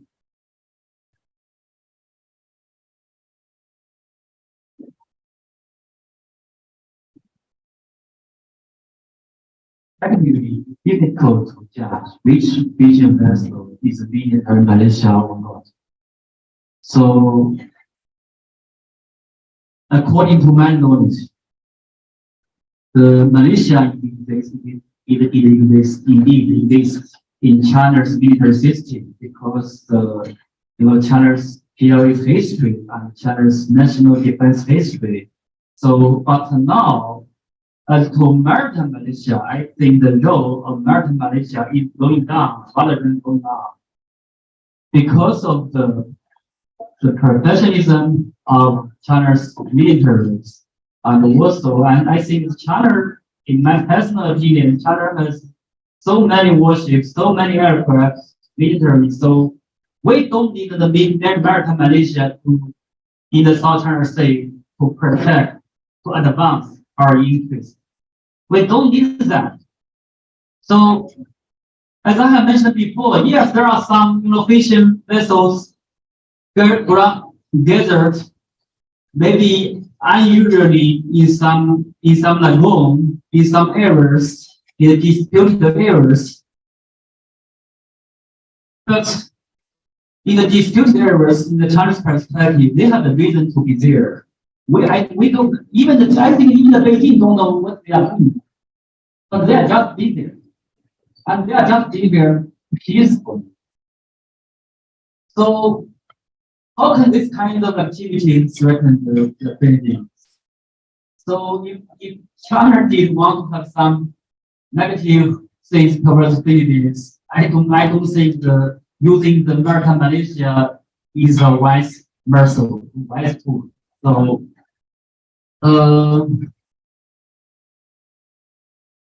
The other reason is that because the younger generations, most of the fishing vessels of China nowadays, the fishing vessels, I think the Vietnam is number one, China is the number two, and I mean the number and activities, and most of the fishing activities or Chinese fishing activities in the South China Sea are gathered around Hainan and Thailand. Only a few of them are going far in the Southern Sea. So I have observed the so-called Maritime Malaysia for a long time. I can tell you 100% it is not a big issue for bilateral relation between Philippines and China. There are some Maritime Malaysians using in other places, but not in the interaction with Philippines. So their fishing vessels, they are just busy. So if they have some if they have some provoking things, I think the Philippines can have protest against Beijing. Otherwise, no need to worry about that. They are just busy, very friendly, very peaceful. Thanks. Dr. Melissa Loja. I think it's unfortunate to simply dismiss the sentiments of Filipinos, especially when this is very much an incident that's broadcast in media almost daily. And the sentiments of the Filipinos is that the presence of Chinese militias, fishing vessels or militias, is a legitimate concern of the Philippines, and therefore the attitude should not be dismissive, even if it is true that they're peaceful, that they have a right to be there. there ought to be some elaboration on why they are there and the legal basis for their presence. And may I simply explain that we have to remember that under the arbitral award, there are features in the South China Sea that have territorial seas. And these are individual features, and therefore they have individual territorial seas.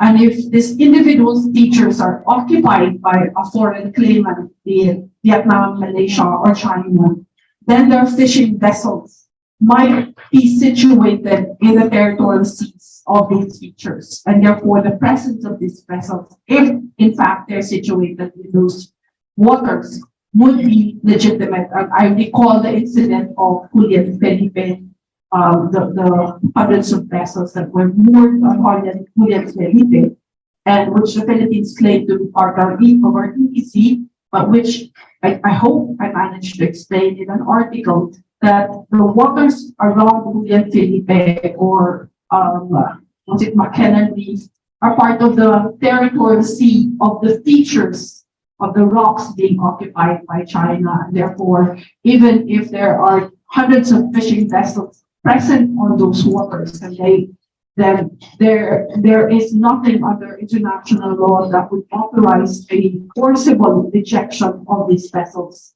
from the waters.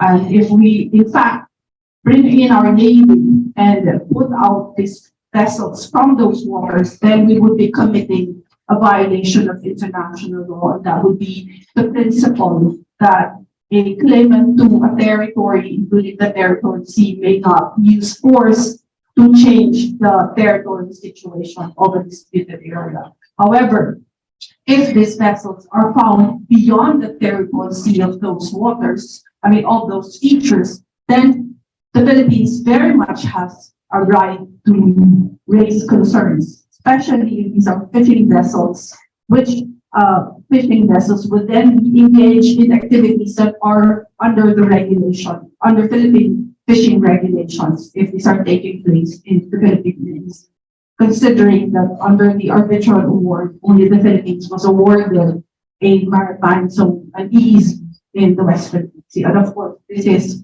disputed by China. Nonetheless, China needs to respect and at least give some explanation rather than dismiss the concerns of Filipinos regarding these vessels. Thank you. Yes, I think it's a very, very crucial question. That's why I'm going to elaborate a bit more on it. I think Professor Hu has clarified that this is not a priority issue on the part of China. And I think from my interpretation, taken in its entirety, the maritime militia of China is not in the areas that I have just mentioned, where these harassment cases are being reported. But it should be made clear, because if it's unnecessary, then state clearly these are not maritime militia, these are fishing boats. Now I come from a fishing family, I know fishing boats.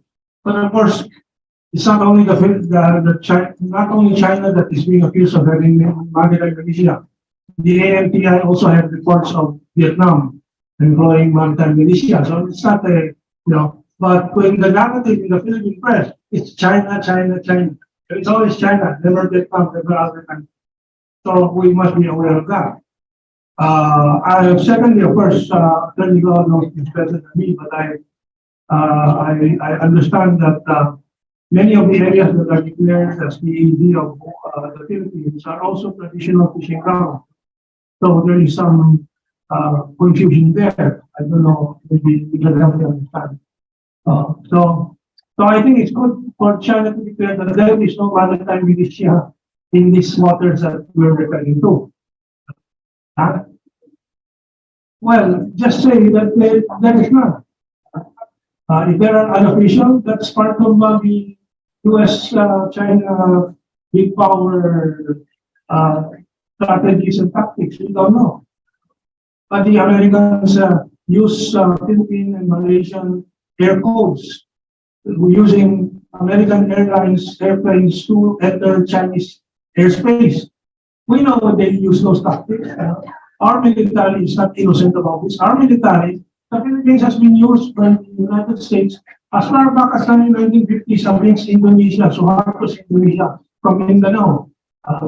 I think the Filipino public should also be made to understand that we are being used by the Americans in this dangerous thing. And some of our military people are allowing themselves to do it. We should do it. But only to end this problem about these allegations of ANPI and the Americans and the local American boys that the Chinese militia are harassing people. Just declare there are no Chinese militia boats in these areas. But anyway, Attorney Law, maybe you can clarify about the traditional fishing ground.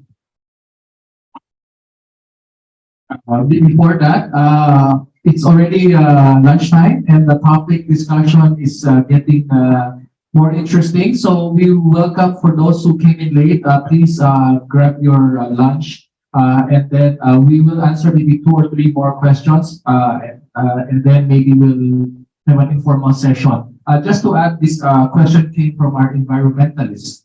There are reports even from our Filipino fishermen that the fish stock in South China Sea have increased and that there is a China imposed seasonal moratorium on fishing ban. Yes, is that unilateral only for Chinese fishermen? And what has been the result? Can you share? Dr. Yan Yan is also director in the renowned National Institute for South China Sea Studies based in Hainan. Thank you.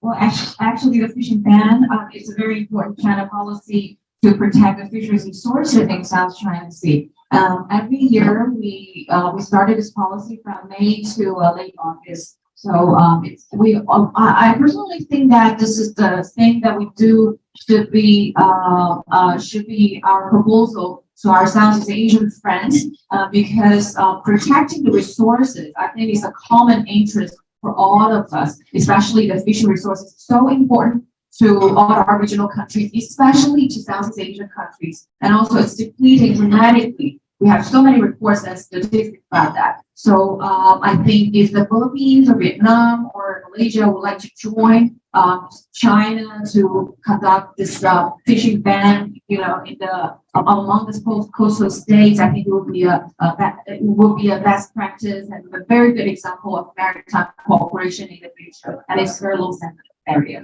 Thank you. Just to add, you mentioned the quality cooperations. Can you share a few successful cooperation from any of the experts? You mentioned cooperation. Are there successful examples you can mention?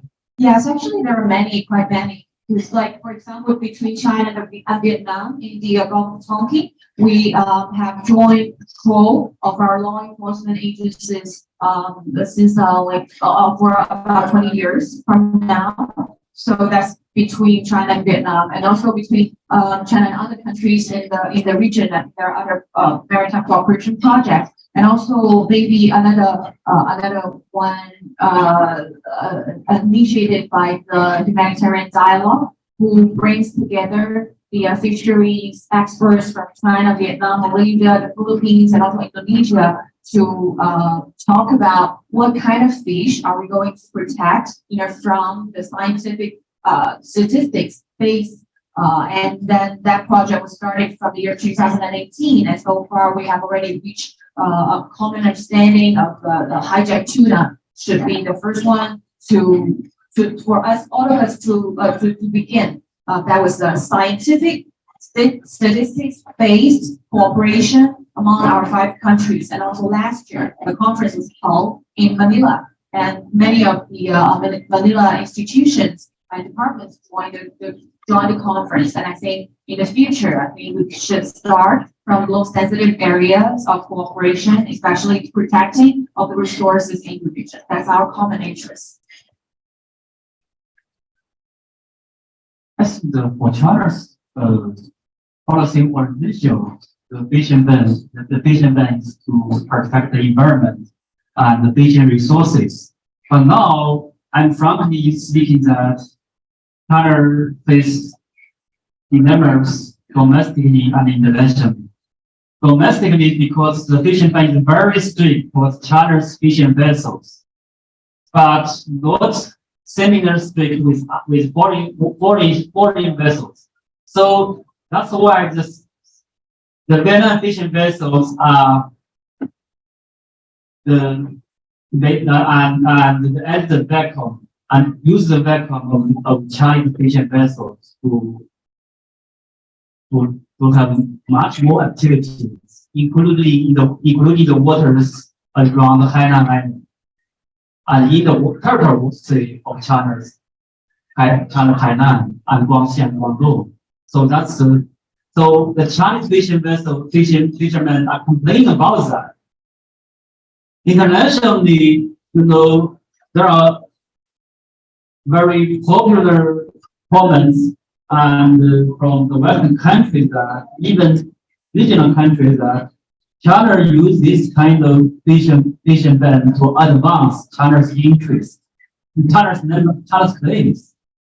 So I don't know how long China will persist this kind of practice, but for the environmental protection and the resources protection, I do suggest that regional countries and claimants such as Philippines and Vietnam should welcome and this kind of activities of China. Thanks.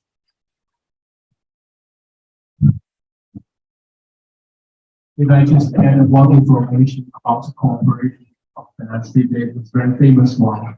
The regional cooperation agreement on connecting islands and armed robbery against the ship in Asia. Information sharing is which is based in Singapore.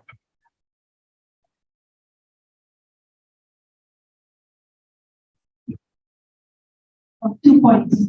I think it would be questionable on the part of China to unilaterally impose a ban on foreign fishing vessels, including fishing vessels from the Philippines, considering that it has no jurisdiction over fisheries activities in the West Philippine Sea, in particular the EEZ that has been ascribed to the Philippines under the arbitral award. If any country should impose a ban for purposes of fisheries conservation, it would be the Philippines. Unfortunately, the Philippines has not been able to designate the total allowable fish catch in the WPS, and therefore it has not been able to formulate any policy on seasonal fishing in the WPS. With respect to traditional fishing, the arbitral award recognized traditional fishing by Vietnam, China, and the Philippines in the Scarborough Shoal only. Beyond the Scarborough Shoal, there is no traditional fishing because there is no recognition of historic rights by the arbitral tribunal in the Philippines. Therefore, the EEZ is solely subject to Philippine fisheries regulation, but that's beyond the territorial sea, not only Scarborough, but also of the territorial sea of the various rocks that dot the Philippines. And that is something that needs to be delineated by the Philippines for purposes of effective enforcement of its fisheries regulation. With respect to a common arrangement on seasonal fishing among the claimant states, I think that would be something to look forward to. I believe that the Philippines should be able to cooperate with respect to that type of arrangement. However, there has to be a very strict designation on where enforcement can take place, especially as there is a recognition of Philippines in the WPS. Thank you.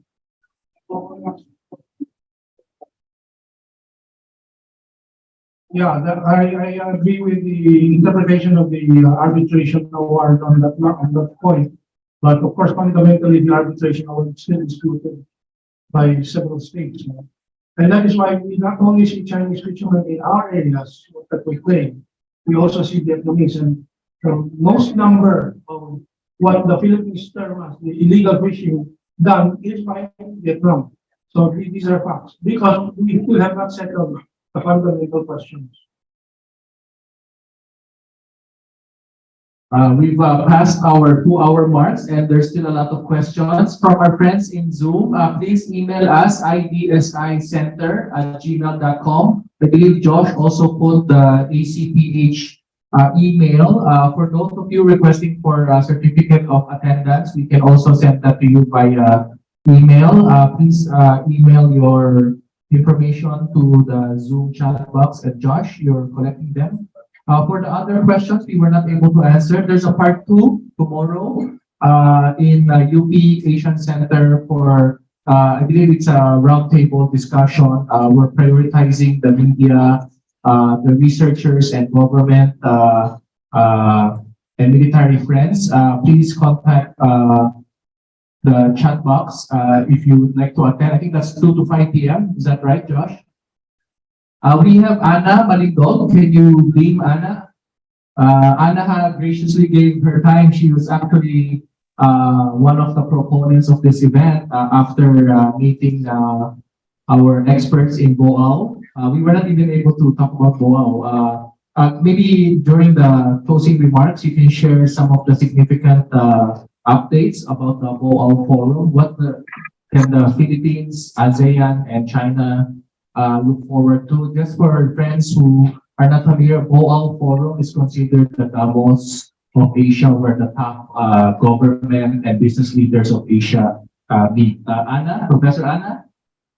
Yes, can I be heard already? Very good, loud and clear. Go ahead, please. Okay, thank you so much. I think I don't need to talk too much because it's already 12:25, but I think what I gathered from our media forum are very important things, no? But before that, before I give my concluding remarks or even closing remarks for this forum, I would like to thank our Chinese colleagues from different university in China and also from the South China Sea Improving Initiative for being here, for being in Manila, in our country, to share their perspective. It's always good to have to hear both sides of the story as for us to have a deeper understanding on the different and various issues surrounding the South China Sea. And I would like also to thank Dr. Luha for being one of the reactors and for giving also our Chinese perspective coming from the Filipino public and also Filipino from our side, no? Since it's good to hear both sides. On the other hand, thank you for the organizers, especially the colleagues that are now present there from the Asian Century Philippines Strategic Studies Institute, Kamentong Kaado, Joshua, Mary, and all of the staff, and also, of course, IDSI for being our partner, and other partner organizations who are quite very helpful in organizing this media forum. Thank you so much. And most of all, of course, I would like to thank our participants from the Zoom and also from the media, both on-site and online, for gracing this occasion. No, this is a very important, because this is one way of trying to bridge mutual understanding and clarify issues surrounding South China Sea. So I would like to thank our media friends in the Zoom. There are a lot of them, and also our colleagues from different sector. Our colleagues from the Armed Forces of the Philippines are also attending. Some of them are there from the universities, from think tanks, from many other sectors of our society, and also our media friends also on site and online. Our media friends are very important in trying to disseminate issues and clarifying issues when you talk about the South China Sea, because it's one way of educating our public. And from my side, I think what I can say is two things only, so that we will have to end up this and we will have lunch. First thing is, I think mutual understanding between the two sides, China and the Philippines, is very important. One way to do that is not only through state-to-state communication or negotiation or dialogue. It will also be good for people to people, like Chinese and Filipinos, to talk about this through think tanks, organization to organization, so that we can clarify issues and educate ourselves on the issue, on this matter. Another, I think, important thing that I want to emphasize is, as much as the peace and stability in the South China Sea is very, very important. It's not just the concern of the Chinese and the Filipinos, but the concern of the world. I think that is one thing that we all have to think about, and I think we all have to contribute to sustain peace and stability in the South China Sea, precisely because of so many tensions going on right now in the Asia Pacific region and even in the world. So I hope everyone have learned a lot from our distinguished and excellent speakers and reactors. Thank you so much, Austin, for hosting as well. You have done a great job. Thank you so much, everyone, and have a pleasant afternoon. Thank you. Can you hear me, Professor Anna? We want Chika moments. What happened in Boao, Hainan? Chika moments means small talk. We usually have some small talk. We saw very elegant pictures of you with former President Gloria Macapagal-Arroyo and international experts from around the world. Can you tell us what happened? At the BOA Forum, I attended actually as one of the speakers on the sub-forum on the South China Sea, organized actually by the organization of Dr. Yan Yan and all of those people right now, all the Chinese colleagues right now in there. No, I've met our former President Gloria Arroyo during the sub-forum opening session. And I think she talked a lot about how the two countries like China and the Philippines can forge possible mutual understanding on the South China's issue. And also, I think she talks a lot also in other forums, I think, how China is modernizing and the economic progress of China and all of these things. It was a very interesting experience also for me because it's the first time for me to attend the BOA Forum. Nonetheless, I've learned a lot, and also it was good to have to see our former president now, and they are actually here in China. I think I'm in Beijing, no, because I'm studying my PhD in economics in Peking University. So now, but most of the time I go home. Also, of course, I miss my home. I miss the Philippines very much. But President Gloria Arroyo is here. Having a delegation of Filipino students touring different places in China, and they're now in Beijing. Our former president, so they're enjoying themselves and learning a lot about culture and traditions of China, and also, of course, other stuff. Thank you to Austin. I think we need to end. Yeah, just to be clear, the BOA Forum did not focus on the South China Sea. It's economic, technology, and South China Sea is a small part of the discussion, yes? Yes, it's all about economics. It's actually the BOA Forum generally speaking, is all about economics. It talks about a lot about development and economics, climate change, and all of these issues. To hear more from Anna, she also has a weekly column on Manila Times, so you can read more about her. And she has regular interviews also with the Global News Network. So I will ask for maybe 2-3 minutes closing remark from each of our experts. How do you see Philippine-China relations? How do you see the South China Sea? And how do you see the US-China rivalry, especially given the upcoming elections in the US? Will that affect the US-China relationship? And then maybe you have some personal advocacies or programs you want to share. I should be very short. As to the US-China relations,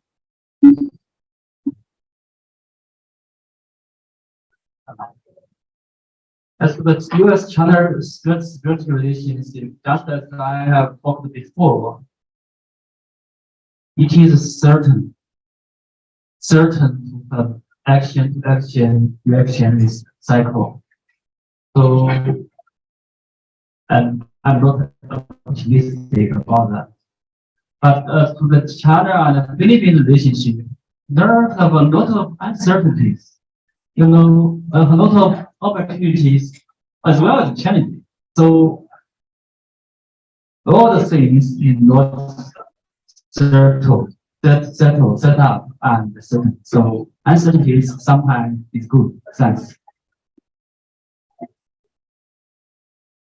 I like to say that although we have many difficulties, if there's a will, we'll find a way. And 20 years ago, facing the problems and challenges in that time, our the diplomats between China and ASEAN member states overcome the difficulties that finally got the DOC, and it implemented for 20 years. At least there is no new inhabited islands in the South China Sea, right? So this, with 20 years passed, we still have the will, we will encounter difficulties as well. So I'm very, unfortunately, I'm looking forward to the early conclusion of the COC in future. Yes, for the future, I look forward to a deepening cooperation for pillar areas like agriculture, infrastructure, energy, and culture. And hopefully we can see an upgrade of China-Philippines bilateral relations under the Marcos government. And also I'll be here next week to attend the China-Philippines Manila Forum. So I'll see you then. If I may, I just want to propose 3 don'ts and 3 does. 3 don'ts. 3 don'ts I want to say, and just I've mentioned. Do not allow South China Sea dispute to define the bilateral relationship between China and Peking. Do not allow external power use South China Sea dispute as instrument to damage the peace and stability in the South China Sea. Do not the dispute, we should take a more comprehensive and more objective approach to the dispute.